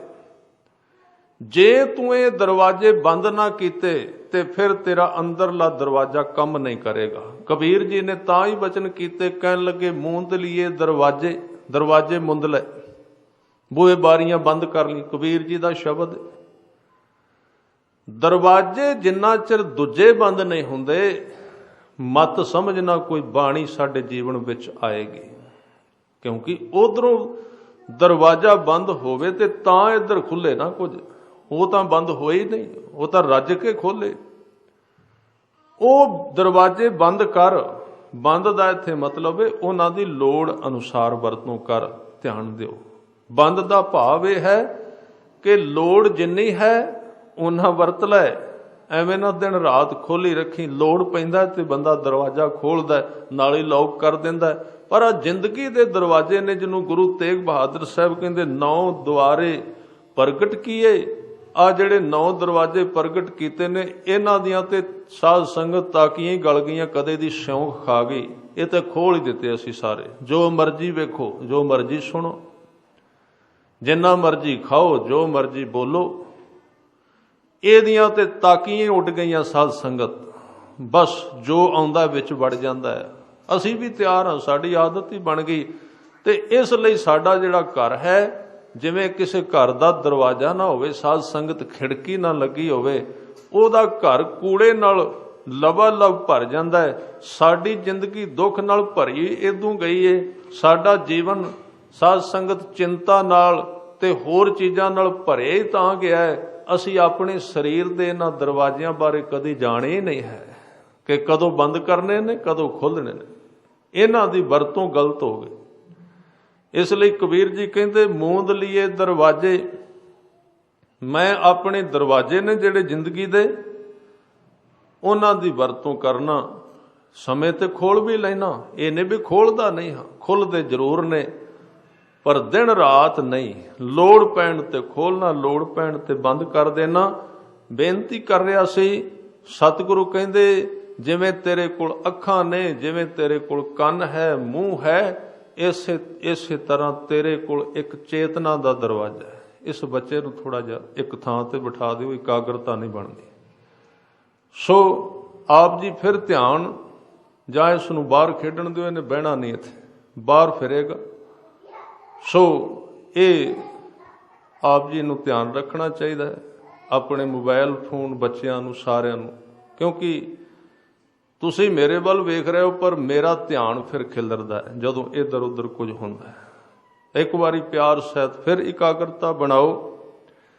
चेतना है तो चेत लै। तेरे कोल जिहड़ी चेतना का दरवाजा है, उन्होंने तू खोल चंगी तरह। गुरु तेग बहादुर साहब पिता कहंदे, साहब कहंदे चेतना है तो चेत लै। तेरे कोल चेता शक्ति है ते सजना हुण चेता कर। किनू चेता करिए, किनू याद करिए? साहब कहंदे चेता ही तां चेत, साहिब सच्चा सो धनी। ओदा याद, ओदा सिमरन, ओनू कर चेते। जे तू ओनू चेते ना कीता ते जिन्नू गुरु साहब कह रहे सन, पुछया भी किनू किनू चेते करना है, उन्हें कहा जी पता ही नहीं, कदी किसे नू चेते करीदा, कदी किसे नू करीदा। हजूर कहंदे तेनू पता नहीं, जिन्हां नू तू चेते करदा रहना है, तू उन्हां वर्गा ही हो जाएगा। उन्हां दा प्रभाव तेरे मन ते पैगा, उन्हां दा स्वरूप तेरे मन विच बन जाएगा। इस करके अपने चेते नू रब नाल जोड़। चेता ही तां चेत, साहिब सच्चा सो धनी। तां सतगुरु गुरु तेग बहादुर साहब कहंदे चेतना है तो चेत लै। ਨਿਸ ਦਿਨ ਮੈਂ ਪ੍ਰਾਨੀ। ਨਿਸ ਤੇ ਦਿਨ, ਨਿਸ ਕਹਿੰਦੇ ਰਾਤ ਨੂੰ। ਕੀ ਅਸੀਂ ਰਾਤ ਨੂੰ ਵੀ ਚੇਤਾ ਕਰਨੇ ਆ? ਜੋ ਕੁਝ ਅਸੀਂ ਦਿਨੇ ਚੇਤਾ ਕਰਨੇ ਉਹ ਰਾਤ ਆਪਣੇ ਆਪ ਚੇਤੇ ਵਿੱਚ ਰਹਿੰਦਾ ਹੈ। ਜੋ ਕੁਝ ਅਸੀਂ ਸਾਰਾ ਦਿਨ ਚੇਤੇ ਵਿੱਚ ਰੱਖਾਂਗੇ, ਰਾਤ ਸੁੱਤਿਆਂ ਉਹ ਆਪਣੇ ਆਪ ਚੇਤੇ ਵਿੱਚ ਰਹੇਗਾ। ਇਸ ਲਈ ਕਹਿੰਦੇ ਨਿਸ ਦਿਨ ਮੈਂ ਪ੍ਰਾਨੀ। ਮਹਾਰਾਜ ਕਰ ਲਾਂਗੇ ਚੇਤਾ, ਕੋਈ ਗੱਲ ਨਹੀਂ, ਵੇਖਾਂਗੇ, ਸੁਣ ਲਿਆ, ਸਮਝ ਲਿਆ, ਫਿਰ ਕਰਾਂਗੇ। ਕਹਿੰਦੇ ਨਹੀਂ, ਅੱਗੇ ਬਚਨ ਕਿਆ ਕਹਿੰਦੇ, ਛਿਨ ਛਿਨ ਔਦ ਬਿਹਾਤ ਹੈ। ਵੇਖ ਕਿੰਨੇ ਸਾਲ ਤੇ ਲੰਘ ਵੀ ਗਏ, ਹੁਣ ਇਹ ਵਾਪਸ ਤੇ ਹੋਣ ਨਹੀਂ ਲੱਗਾ ਸਮਾਂ, ਉਮਰ ਵਾਪਸ ਨਹੀਂ ਜਾਏਗੀ। ਪਹਿਲਾਂ ਕੇਸ ਨਹੀਂ ਸਨ, ਫਿਰ ਉੱਗ ਪਏ, ਫਿਰ ਕਾਲੇ ਉੱਗੇ, ਫਿਰ ਵਿੱਚ ਵਿੱਚ ਚਿੱਟੇ ਹੋ ਗਏ, ਫਿਰ ਸਾਰੇ ਚਿੱਟੇ ਹੋ ਗਏ। ਹੁਣ ਦੱਸ ਇਦੋਂ ਅੱਗੇ ਰੰਗ ਕਿਹੜਾ ਰਹਿ ਗਿਆ? ਕਾਲੇ ਤੋਂ ਚਿੱਟੇ ਹੋਣੇ, ਲਾਲ ਤੇ ਹੋਣ ਨਹੀਂ ਲੱਗੇ, ਇਦੋਂ ਅੱਗੇ ਤੇ ਦੂਸਰੇ ਰੰਗ। ਚਿੱਟਾ ਰੰਗ ਇਸ਼ਾਰਾ ਕਰ ਰਿਹਾ ਹੈ, ਦੱਸ ਰਿਹਾ ਹੈ, ਜਿਹਦੇ ਵਿੱਚ ਬਾਬਾ ਫਰੀਦ ਸਾਹਿਬ ਕਹਿੰਦੇ ਬੜੇ ਪਿਆਰੇ ਬਚਨ ਉਹਨਾਂ ਨੇ ਕੀਤੇ। ਕਹਿਣ ਲੱਗੇ ਦਾੜੀ ਹੋਈ ਭੂਰ, ਅੱਗੋਂ ਨੇੜਾ ਆਇਆ, ਪਿਛਾ ਰਹਿਆ ਦੂਰ। ਚਿੱਟੇ ਵਾਲ ਬੜੇ। ਗੁਰੂ ਘਰ ਵਿੱਚ ਵੈਸੇ ਇਸ ਨੂੰ ਇਹ ਧੌਲੇ ਨਹੀਂ ਕਹਿੰਦੇ, ਇਹਨੂੰ ਹੀਰਾ ਕਹਿੰਦੇ ਨੇ। ਜਦੋਂ ਕੇਸ ਚਿੱਟਾ ਆ ਜਾਏ ਨਾ, ਹੀਰਾ ਬੜਾ ਕੀਮਤੀ ਹੈ। ਹੀਰਾ ਕਿੰਨਾ ਮੁੱਲਵਾਨ ਹੈ, ਬੜਾ ਕੀਮਤੀ ਹੈ। ਹੀਰੇ ਦਾ ਮਤਲਬ ਹੈ ਵੀ ਹੁਣ ਤੂੰ ਜਿੰਨਾ ਤੈਨੂੰ ਸਮਾਂ ਸੰਸਾਰ ਦਾ ਮਿਲਿਆ ਸੀ ਉਹ ਤੇ ਤੂੰ ਚੱਲ ਲਿਆ, ਹੁਣ ਇੱਕ ਸਿਗਨਲ ਆ ਗਿਆ ਤੇਰੇ ਸਰੀਰ ਦੇ ਉੱਤੇ। ਜਿਵੇਂ ਜਦੋਂ ਸਾਧ ਸੰਗਤ ਗੱਡੀ ਦਾ ਟਾਈਮ ਹੋਵੇ ਨਾ, ਵੀ ਇਹਨੇ 2 ਲੱਖ ਕਿਲੋਮੀਟਰ ਚੱਲਣਾ, ਤੇ ਇੱਕ ਬੱਤੀ ਹੁੰਦੀ ਉਹ ਜਗਣ ਲੱਗ ਪੈਂਦੀ ਵੀ ਹੁਣ ਇਹਦਾ ਜਿਹੜਾ ਵਰਕ ਟਾਈਮ ਸੀ ਸਮਾਪਤ ਹੋਣ ਵਾਲਾ ਹੈ। ਚਿੱਟੇ ਆ ਗਏ, ਇਹ ਵੱਖਰੀ ਗੱਲ ਹੈ, ਕੋਈ ਪਟਾਈ ਜਾਏ ਇਸ ਨੂੰ, ਇਹ ਨਹੀਂ ਮਿਟਣਗੇ, ਇਹ ਖਬਰ ਦਿੰਦੇ ਨੇ ਅਸੀਂ। ਹੁਣ ਜੇ ਕਿਸੇ ਬੰਦੇ ਦੀ ਗੱਡੀ ਵਿੱਚ ਖਰਾਬੀ ਆ ਜਾਏ, ਉਹ ਸਾਧ ਸੰਗਤ ਹਥੌੜੀ ਲੈ ਕੇ ਮੀਟਰ ਤੋੜਦਾ ਤੇ ਖਰਾਬੀ ਥੋੜੀ ਹਟਣੀ ਹੈ। ਉਹ ਜਿਹੜਾ ਸਿਗਨਲ ਦਿੱਤਾ ਗੱਡੀ ਦੇ ਵਿੱਚ, ਮੀਟਰ ਲੱਗਾ ਹੋਇਆ, ਉਹ ਦੱਸੇ ਵੀ ਤੇਰੀ ਗੱਡੀ ਵਿੱਚ ਨੁਕਸ ਪੈ ਗਿਆ, ਇਹ ਗਰਮ ਹੋ ਗਈ। ਤੇ ਬੰਦਾ ਕਰੇ ਮੂਰਖਤਾ, ਉਸ ਘੜੀ ਨੂੰ, ਉਸ ਮੀਟਰ ਨੂੰ, ਉਸ ਬੱਤੀ ਨੂੰ ਤੋੜਦਾ ਤੇ ਕਵੇ ਜੀ ਬਸ ਮਾਮਲਾ ਖਤਮ ਹੋ ਗਿਆ, ਗੱਡੀ ਠੀਕ ਹੋ ਗਈ। ਗੱਡੀ ਠੀਕ ਨਹੀਂ ਹੋਈ, ਮੀਟਰ ਭੰਨ ਦਿੱਤਾ ਅਸੀਂ। ਸਾਧ ਸੰਗਤ ਚਿੱਟੇ ਕੇਸ ਕਾਲੇ ਕਰਨ ਨਾਲ ਖਤਰਾ ਨਹੀਂ ਟਲਣਾ, ਮੀਟਰ ਤੋੜਨ ਨਾਲ ਗੱਡੀ ਠੀਕ ਨਹੀਂ ਹੋਣੀ। ਇਹ ਤੇ ਗਲਤੀ ਕਰ ਲਈ ਬੜੀ ਵੱਡੀ। ਇਹ ਤੇ ਭੁੱਲ ਗਿਆ, ਚੇਤਾ ਭੁਲਾਉਣ ਦਾ ਯਤਨ ਕੀਤਾ। ਇਸ ਕਰਕੇ ਕਹਿੰਦੇ ਨੇ ਇੱਕ ਰਵਾਇਤ ਹੈ ਕਿ ਗੁਰੂ ਗੋਬਿੰਦ ਸਿੰਘ ਸੱਚੇ ਪਾਤਸ਼ਾਹ ਜੀ ਦੀ ਉਮਰਾ ਸਾਰੀ ਤਾਂ 42 42.5 ਸਾਲ ਦੀ ਸੀ, ਤੁਸੀਂ ਸੁਣਿਆ, ਜਵਾਨੀ ਸੀ ਉਮਰ ਅਜੇ। ਪਰ ਕੋਈ ਸਰੀਰ ਇਸ ਤਰ੍ਹਾਂ ਦੇ ਹੁੰਦੇ ਨੇ, ਕੁਦਰਤੀ ਕੰਮ ਹੀ ਇੰਨੀ ਤੇਜ਼ੀ ਨਾਲ ਕੀਤਾ ਕਿ ਕਹਿੰਦੇ ਨੇ ਆਨੰਦਪੁਰ ਸਾਹਿਬ ਰਹਿੰਦਿਆਂ ਹੀ ਕਿਤੇ ਸਤਿਗੁਰਾਂ ਨੂੰ ਇੱਕ ਚਿੱਟਾ ਕੇਸ ਆ ਗਿਆ ਦਾੜੇ ਵਿੱਚ। 1-2 ਕੇਸ ਇਹ ਤੇ ਲਿਖਿਆ ਵੀ ਕਿਤੇ ਮਿਲਦਾ ਵੀ ਜਦੋਂ ਸਤਿਗੁਰਾਂ ਨੇ ਹਜ਼ੂਰ ਸਾਹਿਬ ਦੀ ਧਰਤੀ ਤੇ ਸਰੀਰ ਦਾ ਤਿਆਗ ਕੀਤਾ ਸੀ ਜਾਂ ਸੰਕੋਚਿਆ ਸੀ, ਕੁਝ ਵੀ ਕੀਤਾ, ਤਾਂ ਉਦੋਂ ਥੋੜ੍ਹੇ ਜਿਹੇ ਕੇਸ ਵਿੱਚ ਸਫੈਦ ਸਨ ਕਿਤੇ ਕਿਤੇ, ਇਸ ਉਮਰ ਵਿੱਚ ਵੀ। ਤਾਂ ਉਹ ਕਿਤੇ ਪਹਿਲਾਂ ਆਨੰਦਪੁਰ ਸਾਹਿਬ ਦੀ ਘਟਨਾ, ਕਿਤੇ ਇੱਕ ਕੇਸ ਚਿੱਟਾ ਆ ਗਿਆ ਤੇ ਸਤਿਗੁਰਾਂ ਨੇ ਵੇਖਿਆ, ਮਾਤਾ ਜੀ ਨੇ ਵੇਖਿਆ, ਮਾਤਾ ਗੁਜਰੀ ਜੀ ਨੇ ਵੇਖਿਆ ਤੇ ਦੱਸਿਆ, ਲਾਲ ਜੀ ਕੇਸ ਚਿੱਟਾ ਆ ਗਿਆ ਤੁਹਾਡੇ ਦਾੜੇ ਵਿੱਚ। ਸਤਿਗੁਰਾਂ ਨੇ ਹੱਥ ਨਾਲ ਫੜ ਕੇ ਬੜੇ ਪਿਆਰ ਨਾਲ ਵੇਖਿਆ, ਬੜੇ ਖੁਸ਼ ਹੋਏ। ਇਹ ਨਹੀਂ ਵੀ ਦੁੱਖ ਕੀਤਾ ਵੀ ਇਹ ਕੀ ਹੋਇਆ, ਜਵਾਨੀ ਚਲੀ ਜਾਣ ਵਾਲੀ, ਖਤਰਾ ਨਹੀਂ। ਤੁਸੀਂ ਕਿਸੇ ਬੰਦੇ ਨੂੰ ਕਹਿ ਦਿਓ ਆਮ ਬਈ ਤੇਰੇ ਕੇਸ ਚਿੱਟੇ ਹੋ ਗਏ, ਤੂੰ ਤੇ ਬੁੱਢਾ ਹੋ ਗਿਆ, ਭਾਵੇਂ ਬਾਹਰੋਂ ਤੇ ਰੋਕੀ ਰੱਖੇਗਾ, ਉਹਦੀਆਂ ਚਿਹਰਾ ਅੱਖਾਂ ਦੱਸ ਦੇਗਾ ਮਯੂਸ ਹੋ ਗਿਆ, ਇਹ ਤੇ ਗਿਆ ਸਾਰਾ ਕੁਝ, ਫੜਿਆ ਹੋਇਆ ਉਸ ਨੂੰ। ਇਸ ਲਈ ਜਿਸ ਬੰਦੇ ਨੂੰ ਪੁੱਛੋ 5-7 ਸਾਲ ਉਮਰ ਆਪਣੀ ਘੱਟ ਹੀ ਦੱਸਦਾ ਹੈ ਵੀ ਅਜੇ ਤੇ ਇੰਨੀ ਕੋਈ ਗੱਲ ਨਹੀਂ, ਖੈਰ ਮੇਰੇ ਚੱਲ ਜਾਏਗਾ ਕੰਮ, ਅਜੇ ਨਹੀਂ ਕੁਝ ਹੁੰਦਾ, ਮੌਤ ਤੋਂ ਡਰ ਹੈ। ਘੱਟ ਦੱਸੇਗਾ ਪੈਮਾਨਾ, ਬਹੁਤ ਘੱਟ ਦੱਸੇਗਾ ਉਮਰ, ਡਰਿਆ ਹੋਇਆ ਹੈ ਕਿਤੇ ਉਮਰ ਅੱਗੇ ਨਾ ਚਲੀ ਜਾਏ। ਪਰ ਸਤਿਗੁਰਾਂ ਨੇ ਜਦੋਂ ਕੇਸ ਵੇਖਿਆ ਤੇ ਕਹਿੰਦੇ ਨੇ ਉਸ ਦਿਨ ਹਜ਼ੂਰ ਨੇ ਖੁੱਲੀ ਦੇਗ ਬਣਵਾ ਕੇ ਵਰਤਾਈ ਖੁਸ਼ੀ ਵਿੱਚ ਵੀ ਇੱਕ ਕੇਸ ਚਿੱਟਾ ਆਇਆ ਹੈ, ਇੱਕ ਕੇਸ ਚਿੱਟਾ ਆ ਗਿਆ, ਬੁਢੇਪਾ ਆ ਗਿਆ। ਇਹ ਤੇ ਗੁਰੂ ਦਾ ਸੁਭਾਅ ਹੈ, ਆਪਾਂ ਕਿਹੜੇ ਤਰਲੇ ਲੈਂਦੇ ਫਿਰਨੇ ਆ ਜੇ ਵੀ। ਗੁਰੂ ਦਾ ਸੁਭਾਅ ਹੈ, ਜੇ ਤੂੰ ਚਿੱਟਾ ਕੇਸ ਹੀ ਪ੍ਰਵਾਨ ਨਹੀਂ ਕਰ ਸਕਿਆ, ਹੋਰ ਕਿਹੜਾ ਹੁਕਮ ਮੰਨੇਗਾ, ਹੋਰ ਕਿਹੜੇ ਭਾਣੇ ਵਿੱਚ ਜੀਏਗਾ, ਕੀ ਕਰੇਗਾ ਜ਼ਿੰਦਗੀ ਦੇ ਵਿੱਚ। ਇਹਨੂੰ ਛੋਟੇ ਜਿਹੇ ਕੰਮ ਨੂੰ ਨਹੀਂ ਕਰ ਸਕਿਆ, ਗੱਲਾਂ ਤੂੰ ਬ੍ਰਹਮ ਗਿਆਨ ਦੀਆਂ ਕਰਨਾ, ਗੱਲਾਂ ਬਹੁਤ ਵੱਡੀਆਂ ਕਰਨਾ। ਉਹ ਤੇ ਗੱਲ ਬੜੀ ਆਖਰੀ ਏ, ਉੱਥੇ ਤਾਂ ਜਾ ਕੇ ਬੰਦੇ ਨੂੰ ਆਪ ਕਹਿ ਲਓ ਮਰਨਾ ਪੈਂਦਾ ਹੈ ਤੇ ਤਾਂ ਉਹ ਜ਼ਿੰਦਗੀ ਸ਼ੁਰੂ ਹੁੰਦੀ ਹੈ। ਮਰਨ ਤੋਂ ਬਾਅਦ ਉੱਥੇ ਸ਼ੁਰੂਆਤ ਹੁੰਦੀ ਏ। ਅਜੇ ਤੇ ਅਸੀਂ ਬਿਲਕੁਲ ਛੋਟਾ ਜਿਹਾ ਸਟੈਪ ਲੈਣ ਜੋਗੇ ਨਹੀਂ ਹੋਏ।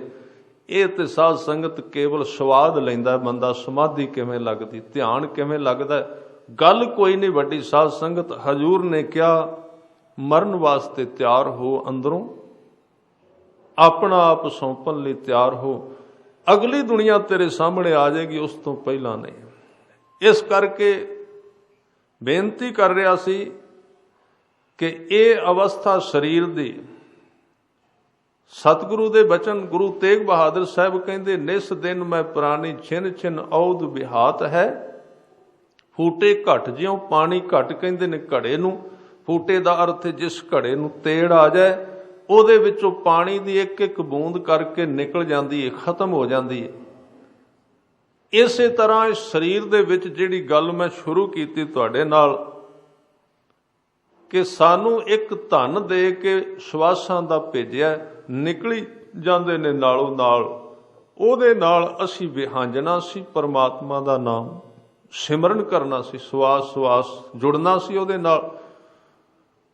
ਇੱਥੇ ਆ ਕੇ ਜਿਵੇਂ ਸ਼ੁਰੂ ਵਿੱਚ ਕਿਹਾ ਸੀ ਕਿ ਭੁੱਲ ਗਏ, ਬਾਜ਼ਾਰ ਵਿੱਚ ਲੈਣ ਆਏ ਸੀ ਹੋਰ, ਖਰੀਦਣ ਲੱਗ ਪਏ ਹੋਰ। ਸਵਾਸਾਂ ਨਾਲ ਜਪਣਾ ਸੀ ਨਾਮ, ਪਰ ਕਰਨ ਕੀ ਲੱਗੇ। ਸਾਹਿਬ ਸੱਚੇ ਪਾਤਸ਼ਾਹ ਜੀ ਕਿਰਪਾ ਕਰਦੇ ਹੋਏ ਬਚਨ ਕਹਿੰਦੇ ਨੇ, ਸਾਹਿਬ ਕਹਿੰਦੇ ਮਾਇਆ ਮਨੋ ਨਾ ਵਿਸਰੈ, ਮੰਗੈ ਦਮਾ ਦਮ। ਦਮਾ ਦਮ ਦਾ ਅਰਥ ਇੱਕ ਇੱਕ ਦਮ ਦੇ ਨਾਲ। ਮਾਇਆ ਮਨੋ ਨਾ ਵਿਸਰੈ, ਮੰਗੈ ਦਮਾ ਦਮ। ਸੋ ਪ੍ਰਭ ਚਿਤ ਨਾ ਆਵਈ, ਨਾਨਕ ਨਹੀਂ ਕਰਮ। ਸਵਾਸ ਮਾਇਆ ਵਿੱਚ ਲੱਗ ਗਏ, ਘਾਟਾ ਪੈਂਦਾ ਤੇ ਸਵਾਸ ਹੀ ਅੱਗੇ ਪਿੱਛੇ ਹੋਣ ਲੱਗ ਪੈਂਦੇ ਨੇ, ਨਿਕਲਦੀ ਹੈ ਤੇ ਸਵਾਸ ਹਿੱਲ ਜਾਂਦੇ ਨੇ। ਉਹ ਇੱਕ ਇੱਕ ਸਵਾਸ ਉਹਦੇ ਵਿੱਚ ਖੁੱਭ ਗਿਆ। ਸਰੀਰ ਲੱਗਾ ਰਹਿੰਦਾ ਮਾਇਆ ਵਿੱਚ, ਪਾਪ ਨਹੀਂ। ਸਰੀਰ ਬਣਿਆ ਹੀ ਤੇ ਮਾਇਆ ਵਿੱਚੋਂ ਹੈ। ਬੰਦੇ ਦਾ ਅੱਧਾ ਹਿੱਸਾ ਪਦਾਰਥ ਹੈ, ਮਟੀਰੀਅਲ ਹੈ, ਸੰਸਾਰ ਵਿੱਚੋਂ ਬਣਿਆ। ਅਕਾਲੀ ਸ਼ਲੋਕ ਆਉਣਗੇ, 5 ਤੱਤ ਕੋ ਤਨ ਰਚਿਓ। ਇੱਥੋਂ ਬਣਿਆ ਨਾ, ਇੱਥੇ ਲੱਗੇ, ਇੱਥੋਂ ਦਾ ਭੋਜਨ ਖਾਏ। ਪਰ ਹਜ਼ੂਰ ਕਹਿੰਦੇ ਨੇ ਵੇਖ, ਇਹਦੇ ਵਿੱਚ ਜਿਹੜਾ ਅੰਦਰਲਾ ਮਨ ਹੈ ਉਹ ਇੱਥੋਂ ਨਹੀਂ ਬਣਿਆ, ਉਹ ਰੱਬ ਦੇ ਘਰੋਂ ਆਇਆ ਹੈ। ਇੱਥੋਂ ਵਾਲੇ ਨੂੰ ਇੱਥੋਂ ਲਾ ਤੇ ਉੱਥੋਂ ਵਾਲੇ ਨੂੰ ਉੱਥੇ ਜੋੜ ਦੇ। ਇਹ ਹੈ ਜੁਗਤ ਸਿੱਖੀ ਦੀ ਸਿਖਾਈ ਜੋ ਸਤਿਗੁਰਾਂ ਨੇ। ਇਹ ਹੈ ਸੰਪੂਰਨ ਗੁਰਸਿੱਖ ਦਾ ਜੀਵਨ, ਜਿਹਦਾ ਸਰੀਰ ਸੰਸਾਰ ਵਿੱਚ ਰਹਿਣ ਲੱਗ ਪੈਂਦਾ ਹੈ, ਜਿਹਦਾ ਮਨ ਨਾਮ ਵਿੱਚ ਰਹਿਣ ਲੱਗ ਪੈਂਦਾ। 2 ਹਿੱਸੇ ਹੋ ਜਾਂਦੇ ਨੇ ਜ਼ਿੰਦਗੀ ਦੇ। ਮਨਮੁਖ ਦੀ ਵੀ ਜ਼ਿੰਦਗੀ ਦੇ 2 ਹਿੱਸੇ ਨੇ। ਉਹਦੇ ਵੀ ਅੰਦਰ ਕੁਝ ਹੁੰਦਾ ਹੈ ਤੇ ਬਾਹਰ ਕੁਝ ਹੁੰਦਾ ਹੈ। ਅੰਦਰ ਕੁਝ ਹੋਰ, ਅੰਦਰ ਝੂਠ ਤੇ ਬਾਹਰ ਸੱਚ ਹੈਨ। ਗੁਰਮੁਖ ਦੇ ਵੀ 2 ਹਿੱਸੇ। ਉਹ ਬਾਹਰੋਂ ਥੋੜਾ ਜਿਹਾ ਸੰਸਾਰ ਨਾਲ ਜੁੜਿਆ ਰਹਿੰਦਾ, ਅੰਦਰੋਂ ਕਿਤੇ ਹੋਰ ਰਹਿੰਦਾ ਹੈ। ਅੰਦਰਲੀ ਦੁਨੀਆ ਹੀ ਉਹਦੀ ਵੱਖਰੀ ਹੈ, ਉਹ ਇੱਥੇ ਹੈ ਹੀ ਨਹੀਂ। ਲੋੜ ਪੈਣ ਤੇ ਇੱਥੇ ਥੋੜਾ ਜਿਹਾ, ਕਿਉਂਕਿ ਸਾਧ ਸੰਗਤ ਬੰਦੇ ਦੇ ਜੀਵਨ ਦੀ ਕੈਪੈਸਿਟੀ ਬਹੁਤ ਜ਼ਿਆਦਾ ਹੈ। ਉਹ ਇੱਕੋ ਵਕਤ ਕਈ ਥਾਵਾਂ ਤੇ ਕੰਮ ਕਰ ਸਕਦਾ। ਇੱਕੋ ਵਕਤ, ਅਜੇ ਤੇ ਅਸੀਂ ਸਾਰੀ ਜ਼ਿੰਦਗੀ ਨੂੰ ਚਲਾਇਆ ਹੀ ਨਹੀਂ।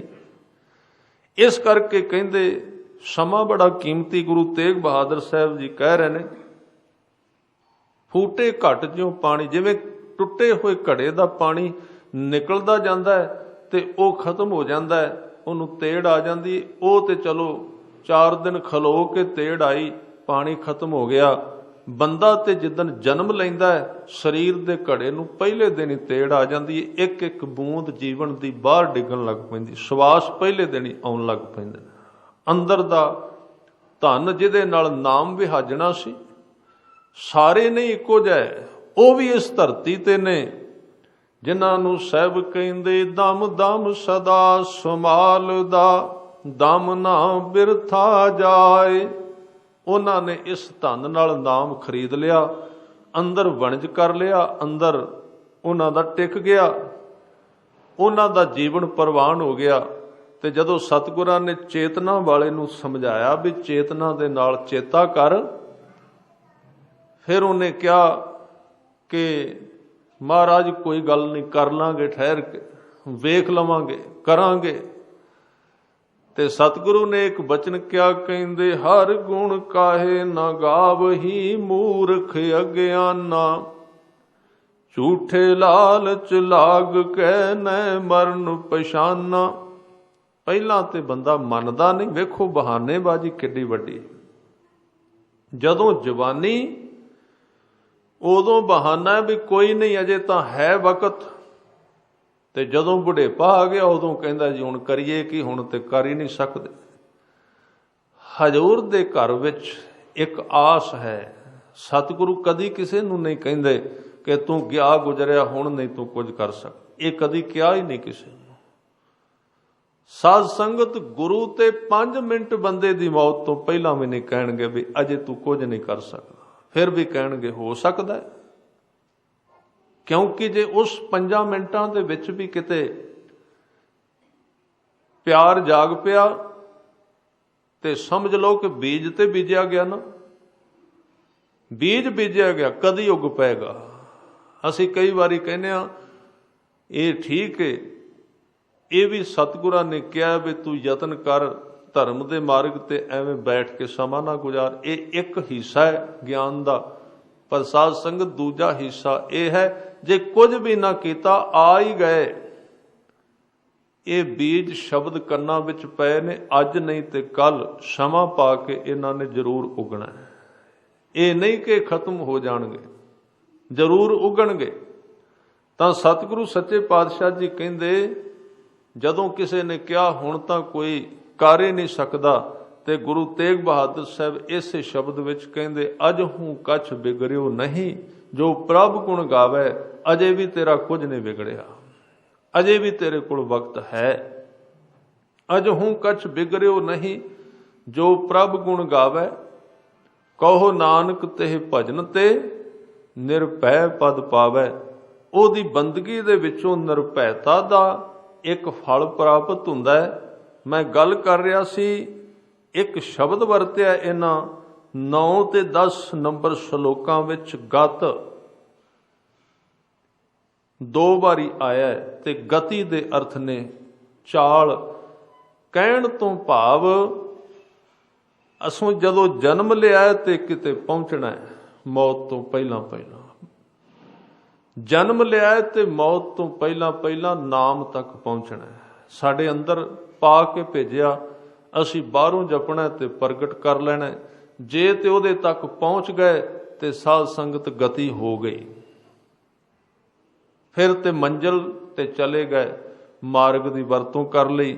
ਤੇ ਜੇ ਰਾਹ ਵਿੱਚ ਹੀ ਰਹਿ ਗਏ, ਹੋਰ ਚੀਜ਼ਾਂ ਵਿੱਚ ਫਸਦੇ ਗਏ, ਰਾਹ ਵਿੱਚ ਹੀ ਘਰ ਬਣਾ ਕੇ ਬੈਠ ਗਏ, ਫਿਰ ਜਦੋਂ ਮੌਤ ਆਈ ਉਹਨਾਂ ਵੇਖ ਲਿਆ ਵੀ ਇਹ ਤੇ ਰਾਹੀ ਹੈ, ਇਹਦਾ ਤੇ ਘਰ ਕੋਈ ਨਹੀਂ, ਬੇਘਰ ਹੈ।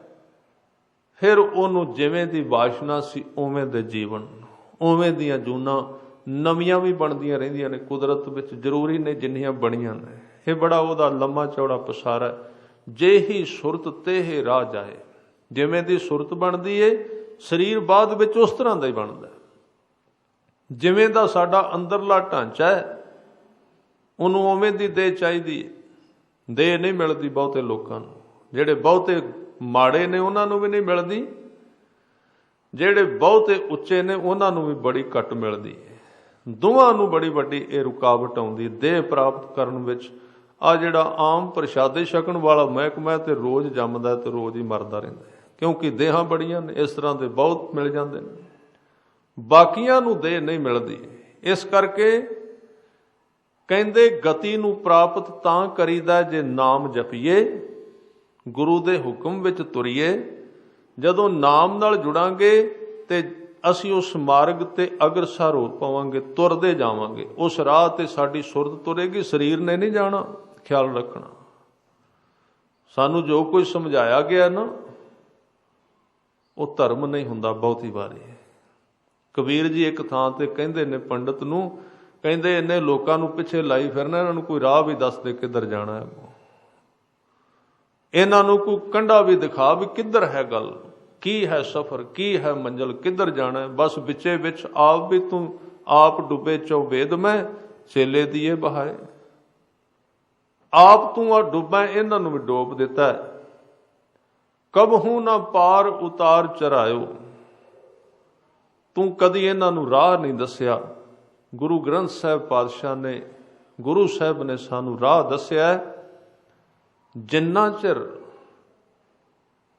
ਤੇਰੀ ਜ਼ਿੰਦਗੀ ਦਾ ਟਿਕਾਣਾ ਨਾਮ ਦੇ ਵਿੱਚ ਤੇਰੀ ਜ਼ਿੰਦਗੀ ਸਮਾਪਤ ਨਹੀਂ ਹੋ ਜਾਂਦੀ, ਉਹਦਾ ਰੂਪ ਨਹੀਂ ਹੋ ਜਾਂਦਾ, ਉਹਨਾਂ ਚਿਰ ਤੂੰ ਕਦੀ ਸਫ਼ਰ ਵਿੱਚੋਂ ਪਿੱਛੇ ਨਾ ਹਟੀ, ਤੁਰਦਾ ਜਾਈਂ, ਲੰਘਦਾ ਜਾਈਂ। ਕਿਤੇ ਪਹਿਲਾਂ ਹੀ ਸਮਝੌਤਾ ਕਰ ਲੈ, ਹੋ ਗਈ ਕਿਰਪਾ, ਹੋ ਗਈ ਰਹਿਮਤ, ਆ ਗਏ 4 ਅੱਖਰ, ਉਹਨਾਂ ਨੂੰ ਫੜ ਲਿਆ।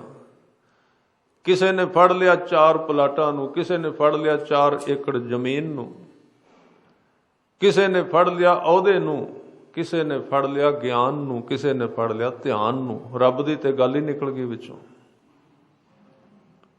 ਗੱਲ ਤੇ ਵਿੱਚ ਹੀ ਅੜ ਗਈ। ਕਿਸੇ ਨੇ ਫੜ ਲਿਆ ਰੰਗ ਬਰੰਗੇ ਕੱਪੜਿਆਂ ਨੂੰ, ਕਿਹਾ ਵੀ ਆਹ ਹੀ ਇਹ ਧਰਮ। ਸਭ ਰਾਹ ਵਿੱਚ ਅਟਕਿਆ ਹੋਇਆ, ਮੰਜ਼ਿਲ ਕੋਈ ਹੋਰ ਹੈ। ਇਹ ਤਾਂ ਉੱਥੇ ਪਤਾ ਲੱਗੇ ਸਾਧ ਸੰਗਤ ਜਦੋਂ ਤੋਲਿਆ ਜਾਏਗਾ ਆਪਣੇ ਆਪ ਤੇ। ਗੁਰੂ ਸਾਹਿਬ ਨੇ ਇੱਕ ਬਚਨ ਕਿਹਾ ਹੈ, ਸਭ ਕਹਤੇ ਹੈ ਪਾਇਆ, ਘਾਟ ਨਾ ਕਿਸੇ ਹੀ ਕਹਾਇਆ। ਕਿਸੇ ਨੇ ਘੱਟ ਤੇ ਕਿਸੇ ਨੇ ਕਿਹਾ ਹੀ ਨਹੀਂ ਵੀ ਮੈਂ ਘਾਟਾਂ। ਬਸ ਜਿਹਨੂੰ ਫੋਲ ਕੇ ਵੇਖੋ ਕੋਈ ਵਿਰਲਾ ਹੀ ਇਹਨੇ, ਤੇ ਅਗਲਾ ਕਹਿੰਦਾ ਵੀ ਗੁਰੂ ਗੋਬਿੰਦ ਸਿੰਘ ਮੇਰੇ ਕੋਲ ਹੀ ਰਹਿੰਦਾ, ਬਸ ਬਾਕੀਆਂ ਦਾ ਪਤਾ ਨਹੀਂ। ਘੱਟ ਨਹੀਂ ਕਹਿਣਾ ਚਾਹੁੰਦਾ ਬੰਦਾ, ਕੋਈ ਆਪਣੇ ਆਪ ਦੇ ਉੱਤੇ ਵਿਚਾਰ ਕਰਨ ਲਈ ਤਿਆਰ ਨਹੀਂ ਕਿ ਮੈਂ ਕਿਸੇ ਰਾਹ ਵਿੱਚ ਖੜਾ। ਸਤਿਗੁਰੂ ਨੇ ਕਿਹਾ ਨਹੀਂ, ਜਿੱਦਣ ਤੋਲੇਗਾ ਨਾ ਰੱਬ, ਤੇ ਨਾਲੇ ਇੱਥੇ ਵੀ ਤੇ ਪਤਾ ਲੱਗ ਹੀ ਜਾਂਦਾ ਬੰਦਾ ਕਿੱਥੇ ਕਰਕੇ ਖੜਾ ਹੈ। ਉਹ ਤੋਲੇਗਾ ਤੇ ਜੇ ਉਹ ਪ੍ਰਵਾਨ, ਜੇ ਤੈਨੂੰ ਗੁਰੂ ਕਵੇ, ਤੈਨੂੰ ਗੁਰੂ ਕਵੇ ਤੂੰ ਪ੍ਰਵਾਨ ਹੋ ਗਿਆ, ਉਦਣ ਮੰਨੀ ਮੈਂ ਪ੍ਰਵਾਨ ਹਾਂ। ਲੋਕ ਕਹਿ ਦੇਣ ਉਹਨਾਂ ਦਾ ਧੰਨਵਾਦ, ਚੰਗੀ ਗੱਲ ਹੈ, ਕੋਈ ਵਡਿਆਈ ਕਰੇ, ਉਹਨੂੰ ਵੀ ਨਹੀਂ ਕਹਿਣਾ ਅਸੀਂ ਵੀ ਕਿਉਂ ਕਰਦੇ। ਜੇ ਕੋਈ ਉਸਤਤ ਕਰਦਾ ਹੈ ਨਾ, ਮਾੜੀ ਨਹੀਂ ਗੱਲ। ਉਸਤਤ ਨੂੰ ਸਹਿਣਾ ਵੀ ਓਨਾ ਹੀ ਔਖਾ ਹੈ ਜਿੰਨਾ ਨਿੰਦਿਆ ਨੂੰ। ਜੇ ਕੋਈ ਕਵੇ ਉਸਤਤ ਕਰਦਾ ਹੈ, ਪ੍ਰਵਾਨ ਕਰ ਲਓ, ਇਹ ਵੀ ਤੇ ਤੋਹਫਾ ਹੀ ਹੈ, ਇਹ ਵੀ ਰੱਬ ਦੀ ਦਿੱਤੀ ਹੋਈ ਹੈ। ਪਰ ਉਹਨੂੰ ਧੰਨਵਾਦ ਪੁੱਛੋ ਗੁਰੂ ਗ੍ਰੰਥ ਸਾਹਿਬ ਪਾਤਸ਼ਾਹ ਜੀ ਨੂੰ ਵੀ ਜੋ ਕੁਝ ਲੋਕ ਕਹਿੰਦੇ ਨੇ ਉਹ ਮੈਂ ਹੈ ਵੀ ਕਿ ਨਹੀਂ। ਜੋ ਕੁਝ ਲੋਕਾਂ ਨੇ ਮੈਨੂੰ ਕਹਿ ਦਿੱਤਾ, ਲਿਖ ਕੇ ਦਿੱਤਾ, ਉਹ ਮੇਰੇ ਪੱਲੇ ਵੀ ਹੈ ਕਿ ਨਹੀਂ ਕੁਝ। ਜੇ ਮੈਂ ਉਸ ਤਰ੍ਹਾਂ ਦਾ ਨਹੀਂ ਤੇ ਫਿਰ ਅਜੇ ਮੈਂ ਸਫ਼ਰ ਵਿੱਚ ਹਾਂ, ਅਜੇ ਮੈਂ ਮੰਜ਼ਿਲ ਵਿੱਚ ਹਾਂ। ਉਹ ਬੰਦਾ ਰਾਹ ਵਿੱਚ ਨਹੀਂ ਰੁਕੇਗਾ। ਇਸ ਕਰਕੇ ਗਤ ਦਾ ਅਰਥ ਹੈ ਜੇ ਸਿਮਰਤ ਗਤ ਪਾਈ ਹੈ। ਅਕਾਲ ਪੁਰਖ ਦਾ ਸਿਮਰਨ ਕਰਨ ਦੇ ਨਾਲ ਬੰਦਾ ਗਤੀਸ਼ੀਲ ਹੋ ਜਾਂਦਾ ਹੈ, ਤੁਰਨ ਲੱਗ ਪੈਂਦਾ ਹੈ, ਇੱਕ ਥਾਂ ਤੇ ਨਹੀਂ ਰੁਕਦਾ। ਗਤੀ ਦਾ ਅਰਥ ਇਹ ਹੈ, ਹੋਰ ਕੋਈ ਗਤੀ ਨਹੀਂ ਵੀ ਇਹ ਬਾਅਦ ਵਿੱਚ ਹੋਏਗੀ ਜਾਂ ਇਸ ਤਰ੍ਹਾਂ। ਇਹ ਕਹਿੰਦੇ ਗਤੀਸ਼ੀਲ ਹੋ ਜਾਂਦਾ ਬੰਦਾ, ਅੱਗੇ ਵਧਣ ਲੱਗ ਪੈਂਦਾ। ਕਿੱਥੇ ਵੱਧਦਾ? ਕੋਈ ਸਰੀਰ ਦੀ ਗੱਲ ਨਹੀਂ ਵੀ ਇਸ ਸਾਲ ਇੱਥੇ ਸੀ, ਦੂਜੇ ਸਾਲ ਦੂਜੇ ਥਾਂ ਤੇ। ਇਹ ਸਰੀਰ ਦੀ ਗੱਲ ਨਹੀਂ। ਇਸ ਗਤੀ ਦਾ ਅਰਥ ਹੈ ਕਿ ਪਿਛਲੇ ਸਾਲ ਸਾਡੇ ਵਿੱਚ ਜਿੰਨੀ ਈਰਖਾ ਸੀ ਉਹਦੇ ਵਿੱਚੋਂ 80% ਰਹਿ ਗਈ, ਹੁਣ 20% ਘਟ ਗਈ। ਅਸੀਂ 20 ਕਿਲੋਮੀਟਰ ਸਫ਼ਰ ਤੈਅ ਕਰ ਲਿਆ। ਇਹ ਹੈ ਗਤੀ। ਉਦੋਂ ਅਗਲੇ ਸਾਲ 20% ਹੋਰ ਘਟ ਗਈ। 20 ਮੀਲ ਅਸੀਂ ਹੋਰ ਸਫ਼ਰ ਗਤੀ ਕਰ ਲਈ। ਕ੍ਰੋਧ, ਲੋਭ, ਕਾਮ ਜੋ ਵੀ ਹੈ ਅੰਦਰ ਨੈਗੇਟਿਵ ਐਨਰਜੀਆਂ ਨੇ ਜੀਵਨ ਦੀਆਂ, ਉਹ ਜਿਉਂ-ਜਿਉਂ ਸਾਡੇ ਜਿੰਨੇ ਪਰਸੈਂਟੇਜ ਵਿੱਚ ਕੰਟਰੋਲ ਵਿੱਚ ਆਉਂਦੀਆਂ ਨੇ, ਤਿਉਂ-ਤਿਉਂ ਅਸੀਂ ਕਵਾਂਗੇ ਕਿ ਗਤੀ ਹੁੰਦੀ ਜਾ ਰਹੀ ਹੈ। ਅਸੀਂ ਆਪਣੇ ਘਰ ਵੱਲ ਆਉਂਦੇ ਜਾ ਰਹੇ ਹਾਂ, ਆਪਣੇ ਉਸ ਟਿਕਾਣੇ ਵੱਲ ਵੱਧਦੇ ਜਾ ਰਹੇ ਹਾਂ। ਤੇ ਜੇ ਇਹ ਤਾਂ ਉਸੇ ਤਰ੍ਹਾਂ ਬਣੇ ਹੋਏ ਨੇ, ਫਿਰ ਸਾਹਿਬ ਕਹਿੰਦੇ ਨੇ ਭੁੱਖੇ ਮੁੱਲਾਂ ਘਰੇ ਮਸੀਤ। ਉਸ ਮੁੱਲਾਂ ਨੇ ਘਰ ਨੂੰ ਮਸੀਤ ਹੀ ਬਣਾ ਲਿਆ ਹੈ। ਘਰ ਨੂੰ ਮਸੀਤ ਦਾ ਮਤਲਬ ਕੀ ਹੈ? ਉਹ ਕਹਿੰਦਾ ਮਸੀਤ ਹੀ ਨਹੀਂ ਜਾਣਾ, ਮੇਰਾ ਘਰ ਹੀ ਮਸੀਤ ਹੈ, ਕੀ ਲੋੜ ਹੈ ਜਾਣ ਦੀ। ਉਹਦਾ ਮਤਲਬ ਹੈ ਕਿ ਜਿਸ ਧਰਮੀ ਬੰਦੇ ਦੇ ਜੀਵਨ ਵਿੱਚ ਭੁੱਖ ਹੈ, ਉਹਨੇ ਉਹ ਜਿਵੇਂ ਦੀ ਉਹਦੀ ਦਸ਼ਾ ਹੈ ਨਾ, ਉਹ ਕਹਿੰਦਾ ਹੈ ਮੈਂ ਧਰਮੀ ਹੋ ਗਿਆ। ਸਿੱਖ ਸ਼ਬਦ ਦਿੱਤਾ ਸਤਿਗੁਰੂ ਨੇ। ਸਿੱਖ ਦਾ ਅਰਥ ਸੀ ਸਿਖਿਆਰਥੀ। ਸਿੱਖ ਉਹਨਾਂ ਚਿਰ ਸਿੱਖਦਾ ਹੀ ਜਾਂਦਾ, ਉਹਨਾਂ ਚਿਰ ਸਿੱਖਦਾ ਹੀ ਜਾਂਦਾ ਜਿੰਨਾ ਚਿਰ ਗੁਰਸਿੱਖ ਨਹੀਂ ਬਣ ਜਾਂਦਾ।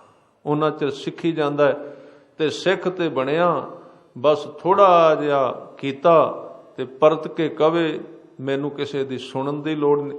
ਸੁਣਨਾ ਬੜਾ ਵੱਡਾ ਤਪ ਹੈ, ਖਿਆਲ ਰੱਖਣਾ। ਜਦੋਂ ਸੁਣਦਾ ਹੈ ਨਾ, ਵੇਖੋ ਸੁਣਨਾ ਬੜਾ ਔਖਾ ਹੈ, ਸਿੱਖਣਾ ਬੜਾ ਔਖਾ ਹੈ। ਇਸ ਸਥਾਨ ਤੇ ਪਾਠ ਬੋਧ ਸਮਾਗਮ ਹੋਇਆ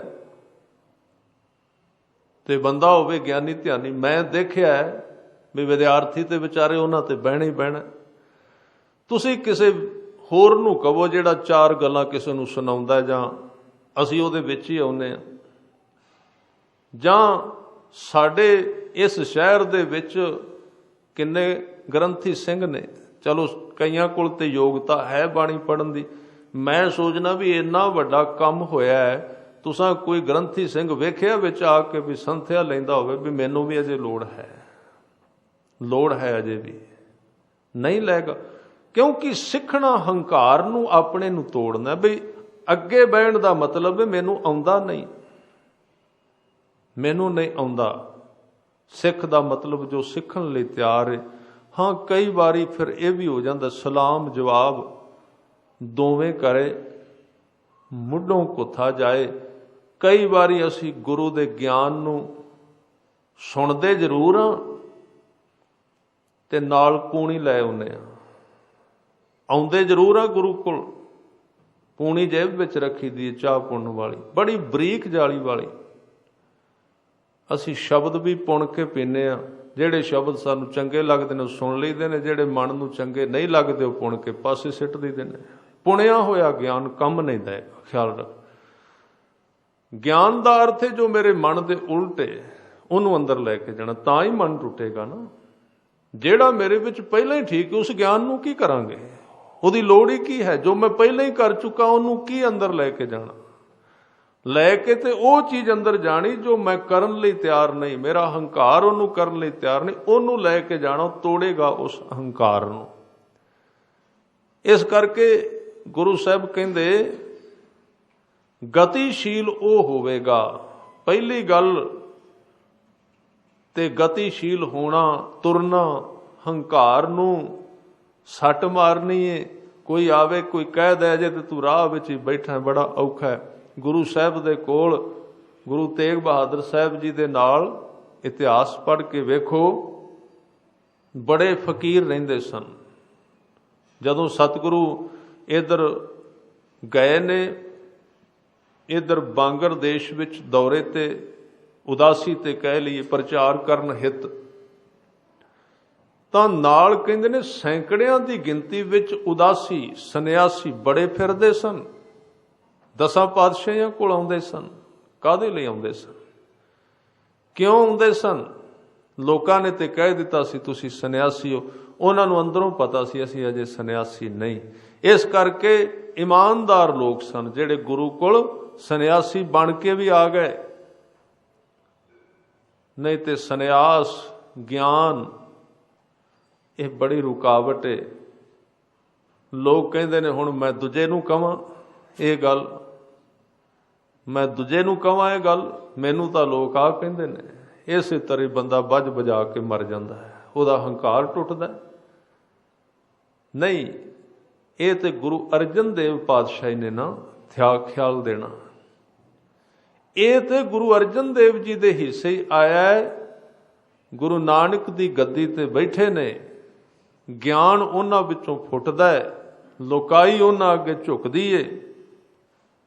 ਲੋਕਾਂ ਦੇ ਘਰ ਪੁੱਤਰ ਦੇਣ ਵਾਲੇ ਨੇ, ਪਰ ਜਦੋਂ ਆਪਣੇ ਘਰ ਪੁੱਤਰ ਦੀ ਗੱਲ ਆਉਂਦੀ ਏ ਤੇ ਮਾਤਾ ਗੰਗਾ ਜੀ ਨੂੰ ਕਹਿੰਦੇ ਨੇ ਜਾਓ ਬਾਬੇ ਬੁੱਢੇ ਕੋਲ। ਬੜੀ ਅਜੀਬ ਘਟਨਾ ਹੈ, ਬੜੀ ਔਖੀ ਗੱਲ। ਹੰਕਾਰ, ਇੱਕ ਬੰਦਾ ਗੁਰੂ ਹੋਵੇ, ਸਰੀਰ ਗੁਰੂ ਹੋਵੇ, ਤੇ ਉਹ ਘਰ ਦੀ ਲੋੜ ਪੈ ਜਾਏ ਤੇ ਸਿੱਖ ਕੋਲ ਭੇਜੇ ਵੀ ਜਾਓ ਉੱਥੇ ਜਾਓ ਬਾਬੇ ਬੁੱਢੇ ਕੋਲ। ਇਹ ਕੀ ਹੈ? ਬਹੁਤਿਆਂ ਨੇ ਹੁਣ ਕਹਿਣਾ ਸ਼ੁਰੂ ਕਰ ਦਿੱਤਾ ਇਹ ਕਿਵੇਂ ਹੋ ਸਕਦਾ, ਗੁਰੂ ਸਾਹਿਬ ਤੇ ਆਪ ਸਮਰੱਥ ਸਨ। ਅਸੀਂ ਸਮਰੱਥਾ ਦੇ ਅਰਥ ਹੰਕਾਰ ਕੱਢੇ ਨੇ। ਸਤਿਗੁਰੂ ਨੇ ਇਹਦੇ ਵਿੱਚ ਸਮਝਾਇਆ ਤੂੰ ਕਿੰਨਾ ਵੀ ਉੱਚਾ ਹੋ ਜਾਏ ਫਿਰ ਵੀ ਆਮ ਬੰਦੇ ਵਾਂਗ ਵਰਤ। ਜੇ ਤੈਨੂੰ ਕੋਈ ਕੰਮ ਪੈਂਦਾ ਤੇ ਕਿਸੇ ਗੁਰਸਿੱਖ ਨੂੰ ਕਹਿਣ ਨਾਲ ਤੇਰੀ ਸਿੱਖੀ ਨਹੀਂ ਟੁੱਟਦੀ, ਉਹ ਬਣੀ ਰਹਿੰਦੀ ਹੈ। ਜੇ ਗੁਰੂ ਅਰਜਨ ਦੇਵ ਜੀ ਇੰਨੇ ਉੱਚੇ ਥਾਂ ਤੇ ਬਹਿ ਕੇ ਖੁਦ ਦੇਣ ਵਾਲੇ ਨੇ, ਸਰਬ ਸੁੱਖਾਂ ਕਾ ਦਾਤਾ ਸਤਿਗੁਰ ਤਾਂ ਕੀ ਸਰਣੀ ਪਾਈਐ, ਜੇ ਉਹ ਕਹਿ ਰਹੇ ਨੇ ਮਾਤਾ ਗੰਗਾ ਜੀ ਨੂੰ ਜਾਓ ਇੱਕ ਸਿੱਖ ਕੋਲ, ਇਹਦਾ ਅਰਥ ਇਹ ਨਹੀਂ ਵੀ ਗੁਰੂ ਅਰਜਨ ਦੇਵ ਜੀ ਦੇ ਕੋਲ ਹੈ ਨਹੀਂ ਪੁੱਤਰ, ਹੈ। ਸਿਖਾ ਰਹੇ ਨੇ, ਦੱਸ ਰਹੇ ਨੇ। ਜੀਵਨ ਸਿੱਖਣ ਵਾਲੀ ਚੀਜ਼ ਹੈ, ਹੰਕਾਰ ਨੂੰ ਤੋੜਨ ਵਾਲੀ ਚੀਜ਼ ਹੈ, ਮੰਗਣ ਵਾਲੀ ਚੀਜ਼ ਹੈ। ਭਿਖਾਰੀ ਰੱਬ ਦਾ ਤੇ ਰੱਬ ਦੇ ਪਿਆਰਿਆਂ ਦਾ ਬਣਨ ਵਾਲੀ ਚੀਜ਼ ਹੈ। ਸਿੱਖੀ ਦਾ ਅਰਥ, ਸਿੱਖ ਸ਼ਬਦ ਦਾ ਅਰਥ ਹੀ ਹੈ ਜੋ ਇਹ ਮੰਨ ਲਵੇ ਕਿ ਜੋ ਕੁਝ ਮੈਂ ਜਾਣਿਆ ਉਹ ਠੀਕ ਨਹੀਂ, ਅਜੇ ਮੈਂ ਹੋਰ ਕੁਝ ਸਿੱਖਣਾ ਹੈ, ਅਜੇ ਮੈਂ ਹੋਰ ਕੁਝ ਜਾਣਨਾ ਹੈ। ਇਸ ਕਰਕੇ ਜਿਨ੍ਹਾਂ ਦਾ ਹੰਕਾਰ ਖਤਮ ਹੋਇਆ, ਗੁਰੂ ਤੇਗ ਬਹਾਦਰ ਸਾਹਿਬ ਕਹਿੰਦੇ ਉਹ ਜਿਹੜੇ ਨੇ ਸਿੱਖ ਬਣ ਗਏ, ਉਹ ਗਤੀਸ਼ੀਲ ਹੋ ਗਏ, ਉਹਨਾਂ ਨੂੰ ਗਤੀ ਅੱਗੇ ਵਧਣ ਲੱਗ ਪਏ। ਉਹਨਾਂ ਨੇ ਆਪਣੇ ਆਪ ਨੂੰ ਚੇਂਜ ਕਰਨਾ ਸ਼ੁਰੂ ਕਰ ਦਿੱਤਾ, ਬਦਲਣਾ ਸ਼ੁਰੂ ਕਰ ਦਿੱਤਾ। ਤੇ ਜਦੋਂ ਬੰਦਾ ਮੰਨ ਜਾਂਦਾ ਮੈਂ ਗਲਤ ਹਾਂ, ਗੁਰੂ ਫਿਰ ਦਿਨਾਂ ਵਿੱਚ ਉਹਨੂੰ ਹੋਰ ਦਾ ਹੋਰ ਕਰ ਦਿੰਦਾ ਹੈ, ਹੋਰ ਦਾ ਹੋਰ ਬਣਾਈ ਜਾਂਦਾ ਹੈ। ਸਰੀਰ ਭਾਵੇਂ ਉਹ ਰਵੇ, ਪਰਤ ਕੇ ਲੋਕ ਕਹਿੰਦੇ ਨੇ ਇਹ ਤੇ ਬੜਾ ਕ੍ਰੋਧੀ ਸੀ, ਵੇਖੋ ਹੁਣ ਤਾਂ ਬੋਲਦੇ ਨਹੀਂ, ਇੰਨਾ ਸ਼ਾਂਤ ਚਿੱਤ ਕਿੱਥੋਂ ਆ ਗਿਆ? ਉਹ ਕਿੱਧਰ ਗਿਆ? ਪਹਿਲਾ ਆਦਮੀ ਵਿੱਚੋਂ ਨਿਕਲ ਗਿਆ, ਉਹ ਤਬਦੀਲ ਹੋ ਗਿਆ, ਉਹਦੇ ਵਿੱਚ ਫਰਕ ਪੈ ਗਿਆ। ਇਸ ਲਈ ਸਤਿਗੁਰੂ ਕਹਿ ਰਹੇ ਨੇ ਜਿਹੇ ਸਿਮਰਤ ਗਤ ਪਾਈਐ। ਸਿਮਰਨ ਕਰ, ਸ਼ਬਦ ਨੂੰ ਉਚਾਰਨ ਕਰ। ਸਿਮਰਨ ਕੀ ਹੈ? ਉਚਾਰਨ ਕਰ ਨਾਮ ਨੂੰ ਤੇ ਉਹਨੂੰ ਪਿਆਰ ਨਾਲ ਸੁਣ। ਇਸ ਤਰ੍ਹਾਂ ਕਰੀ ਚੱਲ, ਕਰੀ ਚੱਲ, ਕਰੀ ਚੱਲ। ਸੰਗਤ ਵਿੱਚ ਕਰ, ਗੁਰੂ ਦੇ ਸਹਾਰੇ ਨਾਲ ਕਰ। ਜਿਨ੍ਹਾਂ ਵਿੱਚ ਟਿਕ ਚੁੱਕਾ ਹੈ ਉਹਨਾਂ ਦੀ ਸੰਗਤ ਵੀ ਕਰ। ਇਹ ਕਰੇਗਾ ਤੇ ਗਤੀਸ਼ੀਲ ਹੋ ਜਾਏਗਾ, ਬਦਲਦਾ ਜਾਏਗਾ, ਤਬਦੀਲੀ ਆ ਜਾਏਗੀ। ਸਿਮਰਨ ਬੰਦੇ ਨੂੰ ਬਦਲਦਾ ਹੈ, ਸਿਮਰਨ ਬਦਲਦਾ। ਹੁਣੇ ਥੋੜੇ ਦਿਨ ਮੈਨੂੰ ਇੱਕ ਜਗਿਆਸੂ ਦਾ ਕਿਸੇ ਦਾ ਸੰਦੇਸ਼ ਫੋਨ ਆਇਆ, ਕਹਿੰਦੇ ਜਦੋਂ ਧਿਆਨ ਲੱਗਦਾ ਡਰ ਆਉਂਦਾ ਹੈ, ਧਿਆਨ ਲੱਗਣ ਲੱਗਦਾ ਨਾਲ ਹੀ ਡਰ ਆਉਂਦਾ। ਮੈਂ ਉਹਨਾਂ ਨੂੰ ਤੇ ਬਹੁਤਾ ਨਹੀਂ ਕਿਹਾ, ਚਲੋ ਚੋਟ ਲੱਗਦੀ, ਡਰ ਹੋਰ ਕੋਈ ਨਹੀਂ ਆਉਂਦਾ। ਕਿਉਂਕਿ ਜਦੋਂ ਸ਼ਬਦ ਵਿੱਚ ਧਿਆਨ ਲੱਗੇਗਾ ਉਹ ਹੰਕਾਰ ਨੂੰ ਤੋੜੇਗਾ, ਤੇ ਹੰਕਾਰ ਟੁੱਟੇਗਾ ਤੇ ਬੰਦੇ ਨੂੰ ਡਰ ਆਵੇਗਾ। ਹੋਰ ਕੋਈ ਡਰ ਨਹੀਂ ਹੈ। ਡਰ ਇਹ ਹੈ ਮੇਰੇ ਹੰਕਾਰ ਨੂੰ ਕਿਤੇ ਚੋਟ ਨਾ ਲੱਗ ਜਾਏ। ਬਦਲ ਰਿਹਾ ਹੈ ਨਾਮ ਅੰਦਰ ਨੂੰ, ਹੋਰ ਦਾ ਹੋਰ ਕਰੀ ਜਾਂਦਾ ਹੈ। ਜਿਨ ਮਾਨਸ ਤੇ ਦੇਵਤੇ ਕੀਏ ਕਰਤ ਨਾ ਲਾਗੀ ਬਾਹਰ। ਜਦੋਂ ਸਾਡਾ ਅੰਦਰ ਤਬਦੀਲ ਹੋਣ ਲੱਗ ਪੈਂਦਾ, ਅਸੀਂ ਉਹਨੂੰ ਕਈ ਜਨਮਾਂ ਤੋਂ ਫੜਿਆ ਹੋਇਆ ਹੈ, ਆਦਤਾਂ ਨੂੰ ਪਕੜ ਕੇ ਬੈਠੇ ਹਾਂ। ਜਦੋਂ ਨਾਮ ਉਹਨਾਂ ਨੂੰ ਬਦਲਦਾ ਹੈ ਸਾਨੂੰ ਡਰ ਆਉਂਦਾ ਹੈ, ਹੋਰ ਕੋਈ ਡਰ ਨਹੀਂ ਹੈ। ਕਿਸੇ ਜੋਤਸ਼ੀ ਕੋਲ ਨਾ ਜਾਣਾ, ਕਿਸੇ ਹੱਥ ਵਿਖਾਉਣ ਵਾਲੇ ਨੂੰ ਪੁੱਛਣ ਦੀ ਲੋੜ ਨਹੀਂ ਹੈ। ਇਹ ਹੋਰ ਕੋਈ ਡਰ ਨਹੀਂ, ਸਾਡੇ ਵਿਚਲਾ ਡਰ ਹੈ। ਕਿਉਂਕਿ ਸਾਨੂੰ ਡਰ ਹੈ ਕਿਤੇ ਅਸੀਂ ਟੁੱਟ ਨਾ ਜਾਈਏ, ਕਿਤੇ ਅਸੀਂ ਖਤਮ ਨਾ ਹੋ ਜਾਈਏ। ਇਸੇ ਡਰ ਤੋਂ ਅਸੀਂ ਭੈਭੀਤ ਹਾਂ, ਚਿੰਤਾਤੁਰ ਹਾਂ। ਔਰ ਇਹ ਬੜਾ ਗਲਤ ਹੈ। ਇਹ ਚਿੰਤਾਵਾਂ ਉਦਣ ਮਿਟਣਗੀਆਂ ਜਿੱਦਣ ਅਸੀਂ ਆਪਣੇ ਆਪ ਨੂੰ ਮਿਟਾਉਣ ਲਈ ਤਿਆਰ ਹੋ ਗਏ, ਗੁਰੂ ਕੇ ਸ਼ਬਦ ਵਿੱਚ ਆਪਣੇ ਆਪ ਨੂੰ ਮਾਰਨ ਲਈ। ਕਿਉਂਕਿ ਜੀਵਨ ਸ਼ੁਰੂ ਹੀ ਉੱਥੋਂ ਹੁੰਦਾ ਜਿੱਥੇ ਬੰਦੇ ਦੇ ਮਨ ਦੀ ਮੌਤ ਹੋ ਜਾਂਦੀ। ਉਹਦੇ ਤੋਂ ਪਹਿਲਾਂ ਸਾਰੀ ਮੌਤ ਹੈ। ਖਿਆਲ ਰੱਖ, ਇਹ ਜੀਵਨ ਨਹੀਂ ਹੈ, ਇਹ ਤੇ ਮੌਤ ਹੀ ਹੈ ਨਾ। ਚਲੋ ਮੌਤ ਨਹੀਂ ਆਈ, ਮੌਤ ਦਾ ਖਿਆਲ ਤੇ ਚੱਲੀ ਜਾਂਦਾ ਨਾ, ਡਰ ਤੇ ਹੈ ਨਾ। ਇਹ ਜੀਵਨ ਕਿਵੇਂ ਹੋਇਆ? ਜੀਵਨ ਉਹਨੂੰ ਕਹੀਦਾ ਜਿੱਥੇ ਮੌਤ ਦਾ ਡਰ ਹੀ ਖਤਮ ਹੋ ਜਾਏ, ਤੇ ਉਹ ਉਦੋਂ ਮਿਲਦਾ ਜਦੋਂ ਗੁਰੂ ਕੇ ਸ਼ਬਦ ਦੁਆਰਾ ਮਨ ਦੀ ਮੌਤ ਹੋ ਜਾਂਦੀ। ਉਹਦੇ ਤੋਂ ਅੱਗੇ ਫਿਰ ਮੌਤ ਦਾ ਡਰ ਕੋਈ ਨਹੀਂ ਹੈ। ਰੱਬ ਦੇ ਪਿਆਰ ਵਾਲੇ ਦੇ ਜੀਵਨ ਵਿੱਚ ਸਭ ਤੋਂ ਪਹਿਲੀ ਪ੍ਰਾਪਤੀ ਇਹ ਹੈ, ਮੌਤ ਉਹਦੇ ਜੀਵਨ ਵਿੱਚੋਂ ਖਤਮ ਹੋ ਜਾਂਦੀ ਹੈ। ਉਹਨੂੰ ਇਹ ਪੂਰਾ ਅਹਿਸਾਸ ਹੋ ਜਾਂਦਾ ਕਿ ਹੁਣ ਖਤਮ ਹੋਣ ਵਾਲਾ ਮੈਂ ਹੈ ਹੀ ਨਹੀਂ, ਸਦੀਵ ਕਾਲ ਲਈ ਜਿੰਦਾ ਹੋ ਗਿਆ। ਇਸ ਲਈ ਕਹਿ ਰਹੇ ਨੇ ਗੁਰੂ ਤੇਗ ਬਹਾਦਰ ਸਾਹਿਬ ਸੱਚੇ ਪਾਤਸ਼ਾਹ ਜੀ ਕਹਿੰਦੇ, ਇਸ ਤਰ੍ਹਾਂ ਬੰਦੇ ਦੇ ਜੀਵਨ ਦੀ ਚਾਲ ਵੱਧ ਜਾਂਦੀ ਏ। ਉਹ ਆਪਣੀ ਮੰਜ਼ਿਲ ਦੇ ਵੱਲ ਤੁਰਨ ਲੱਗ ਪੈਂਦਾ ਤੇ ਇੱਕ ਦਿਨ ਉਸ ਮੰਜ਼ਿਲ ਤੇ ਪਹੁੰਚ ਜਾਂਦਾ। ਕਿਹੜੀ ਹੈ ਮੰਜ਼ਿਲ? ਜਿਹਦੇ ਵਿੱਚੋਂ ਅਸੀਂ ਪੈਦਾ ਹੋਏ ਸੀ, ਸਰੀਰ ਦੇ ਜਾਣ ਤੋਂ ਪਹਿਲਾਂ ਪਹਿਲਾਂ ਉਹਦੇ ਤੱਕ ਚਲੇ ਗਏ, ਉਹਦੇ ਦਰਵਾਜ਼ੇ ਨੂੰ ਹੱਥ ਪਾ ਲਿਆ। ਸਾਹਿਬ ਇਹਨਾਂ ਬਚਨਾਂ ਵਿੱਚ ਕਿਰਪਾ ਕਰ ਰਹੇ ਨੇ, ਕਹਿੰਦੇ ਸਭ ਸੁਖ ਦਾਤਾ ਰਾਮ ਹੈ, ਦੂਸਰ ਨਾਹਿਨ ਕੋਇ। ਜਿੰਨੇ ਵੀ ਸੁੱਖ ਤੈਨੂੰ ਚਾਹੀਦੇ ਨੇ ਉਹ ਇੱਕੋ ਥਾਂ ਤੋਂ ਲੈ। ਇੱਕ ਇੱਕ ਥਾਂ ਤੋਂ ਇੱਕ ਇੱਕ ਸੁੱਖ ਲਈਦਾ, ਉਹ ਵੀ ਦੁੱਖ ਦਾ ਰੂਪ ਧਾਰਨ ਕਰ ਜਾਂਦਾ। ਸੁੱਖ ਸਾਰਿਆਂ ਦਾ ਦਾਤਾ, ਕੋਈ ਇਸ ਤਰ੍ਹਾਂ ਦਾ ਰਿਮੋਟ ਜਿਹੜਾ ਸਾਰੇ ਲੋਕ ਇੱਕੋ ਵਕਤ ਖੋਲਦਾ ਹੈ। ਕੱਲਾ ਕੱਲਾ ਕਿੱਥੇ ਖੋਲਦੇ ਫਿਰਾਂਗੇ, ਫਿਰ ਕੀ ਪਤਾ ਉਹ ਚਾਬੀ ਲੱਗੇ ਵੀ ਕਿ ਨਾ। ਕਿੰਨੇ ਲੋਕ ਸਾਡੀ ਜ਼ਿੰਦਗੀ ਦਾ ਸੁੱਖ ਸਾਨੂੰ ਦੇ ਸਕਣਗੇ, ਫਿਰ ਜਿਹੜਾ ਸੁੱਖ ਦੇਗਾ ਪਰਤ ਕੇ ਉਮੀਦ ਰੱਖੇਗਾ ਤੂੰ ਮੈਨੂੰ ਕੁਝ ਦੇ, ਹੁਣ ਵਪਾਰ ਹੋ ਜਾਏਗਾ। ਕੋਈ ਇਸ ਤਰ੍ਹਾਂ ਦਾ ਦੇਣ ਵਾਲਾ ਲੱਭ ਜਿਹੜਾ ਨਿਰੰਤਰ ਦਿੰਦਾ ਹੀ ਜਾਏ, ਉਹਦੇ ਤਬਾਦਲੇ ਵਿੱਚ ਕੁਝ ਚਾਹੇ ਵੀ ਨਾ, ਤੇ ਜਿਹਦੀ ਇੱਕੋ ਚਾਬੀ ਨਾਲ ਤੇਰੀ ਜ਼ਿੰਦਗੀ ਦੇ ਸਾਰੇ ਲੋਕ ਖੁੱਲ ਜਾਣ, ਸਾਰੇ ਦੁੱਖ ਮਿਟ ਜਾਣ। ਉਹ ਕਿਹੜਾ? ਜਿਹਨੂੰ ਗੁਰੂ ਅਰਜਨ ਦੇਵ ਪਾਤਸ਼ਾਹ ਜੀ ਕਹਿੰਦੇ, ਸਭੇ ਥੋਕ ਪ੍ਰਾਪਤੇ ਜੇ ਇੱਕ ਆਵੈ ਹੱਥ। ਜਿੰਨੇ ਵੀ ਖਜ਼ਾਨੇ ਨੇ ਦਿਸਦੇ ਔਰ ਅਣਦਿਸਦੇ, ਉਹ ਸਾਰੇ ਉਦੋਂ ਹੱਥ ਵਿੱਚ ਆਏ ਜਦੋਂ ਇੱਕ ਹੱਥ ਵਿੱਚ ਆ ਗਿਆ। ਗੁਰੂ ਅਰਜਨ ਦੇਵ ਜੀ ਨੇ ਹੋਰ ਬਚਨ ਕੀਤੇ। ਸਾਹਿਬ ਕਹਿੰਦੇ, ਖੰਡ ਬ੍ਰਹਿਮੰਡ ਕਾ ਏਕੋ ਠਾਣਾ, ਗੁਰ ਪਰਦਾ ਖੋਲ ਦਿਖਾਇਓ। ਇਸੇ ਹੀ ਜੀਵਨ ਵਿੱਚ ਇੱਕ ਐਸਾ ਠਾਣਾ, ਐਸਾ ਟਿਕਾਣਾ ਜਿੱਥੇ ਖੰਡ ਤੇ ਬ੍ਰਹਿਮੰਡ ਸਾਰਾ ਚੱਲਦਾ, ਜਿੱਥੋਂ ਜਿੰਨੂੰ ਮਰਜ਼ੀ ਉੱਥੋਂ ਮਰੋੜ ਦਿਓ, ਜਿਹੜੀ ਚਾਬੀ ਜਿੱਥੋਂ ਮਰਜ਼ੀ ਤਾਰ ਖਿੱਚ ਲਓ। ਫਿਰ ਉਹ ਇੱਕ ਹੱਥ ਵਿੱਚ ਆ ਗਿਆ, ਸਾਰੇ ਆਪਣੇ ਹੋ ਗਏ। ਕੱਲੇ ਕੱਲੇ ਨੂੰ ਮਨਾਉਂਦੇ ਫਿਰਨੇ ਆ। ਹਜ਼ੂਰ ਨੇ ਕਿਹਾ ਇੱਕ ਨੂੰ ਮਨਾ, ਸਾਰੇ ਤੇਰੇ ਹੋ ਜਾਣਗੇ। ਤੇਰੇ ਦੁਸ਼ਮਣਾਂ ਦੇ ਵਿੱਚ ਵੀ ਦਇਆ ਆ ਜਾਏਗੀ, ਤੇਰੇ ਵਿਰੋਧੀ ਵੀ। ਉਹ ਵਿਰੋਧੀ ਅਸੀਂ ਆਪ ਹੀ ਤੇ ਪੈਦਾ ਕੀਤੇ ਨੇ, ਉਹ ਵੀ ਮਿੱਤਰ ਬਣਨਾ ਸ਼ੁਰੂ ਕਰ ਦੇਣਗੇ।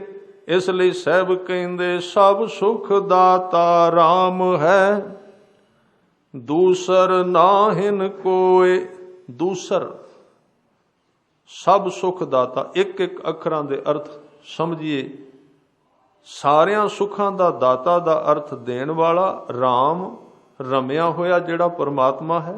ਦੂਸਰ ਦੂਜਾ, ਨਾਹਿਨ ਕੋਏ, ਕੋਈ ਵੀ ਨਹੀਂ ਹੈ। ਕਹੋ ਨਾਨਕ ਸੁਨ ਰੇ ਮਨਾ, ਤੇਹ ਸਿਮਰਤ ਗਤ ਹੋਏ। ਹੇ ਮੇਰੇ ਮਨ, ਗੁਰੂ ਨਾਨਕ ਦੇਵ ਜੀ, ਗੁਰੂ ਤੇਗ ਬਹਾਦਰ ਸਾਹਿਬ ਜੀ ਤੈਨੂੰ ਦੱਸ ਰਹੇ ਨੇ, ਐਸੇ ਵਾਹਿਗੁਰੂ ਦਾ ਸਿਮਰਨ ਕਰਨ ਦੇ ਨਾਲ ਤੂੰ ਗਤੀਸ਼ੀਲ ਹੋ ਜਾਏਗਾ, ਯਾਤਰਾ ਵੱਲ ਨਿਕਲ ਪਏਗਾ। ਜਿਹੜੀ ਥਾਂ ਤੇ ਤੂੰ ਜਾਣ ਲਈ ਭੇਜਿਆ ਗਿਆ ਉਧਰ ਤੁਰ ਪਵੇਂਗਾ। ਸਾਹਿਬ ਕਹਿੰਦੇ, ਜਿਹ ਸਿਮਰਤ ਗਤ ਪਾਈਐ, ਤੇਹ ਭਜ ਰੇ ਤੈ ਮੀਤ। ਜਿਹਦਾ ਸਿਮਰਨ ਕਰਨ ਦੇ ਨਾਲ ਤੂੰ ਆਪਣੇ ਘਰ ਵੱਲ ਯਾਤਰਾ ਕਰਨੀ ਸ਼ੁਰੂ ਕਰ ਦੇਂਗਾ, ਗਤੀ ਆ ਜਾਏਗੀ ਤੇਰੇ ਵਿੱਚ। ਤੂੰ ਉਸ ਵਾਹਿਗੁਰੂ ਦਾ ਭਜਨ ਕਰ। ਹੇ ਮੇਰੇ ਮੀਤ, ਹੇ ਮੇਰੇ ਮਿੱਤਰ। ਇੰਜ ਲੱਗਦਾ ਵੀ ਗੁਰੂ ਸਾਹਿਬ ਨੂੰ ਕਿੰਨਾ ਪਿਆਰ ਹੋਵੇਗਾ ਸਾਡੇ ਨਾਲ ਵੀ ਕਦੀ ਕਹਿੰਦੇ ਨੇ ਤੂੰ ਮੂਰਖ ਹੈ, ਕਦੀ ਕਹਿੰਦੇ ਨੇ ਤੂੰ ਮੇਰਾ ਮਿੱਤਰ ਹੈ। ਜਿਵੇਂ ਆਪਣੇ ਬੱਚੇ ਨੂੰ ਬੰਦਾ ਕਈ ਵਾਰੀ ਝਿੜਕਦਾ ਹੈ, ਫਿਰ ਝਿੜਕ ਕੇ ਫਿਰ ਕਹਿੰਦਾ ਤੂੰ ਮੇਰਾ ਪੁੱਤਰ ਹੈ। ਕਿਸੇ ਤਰ੍ਹਾਂ ਆਖੇ ਲੱਗ ਜਾ, ਗੁਰੂ ਦਾ ਕੰਮ ਹੈ।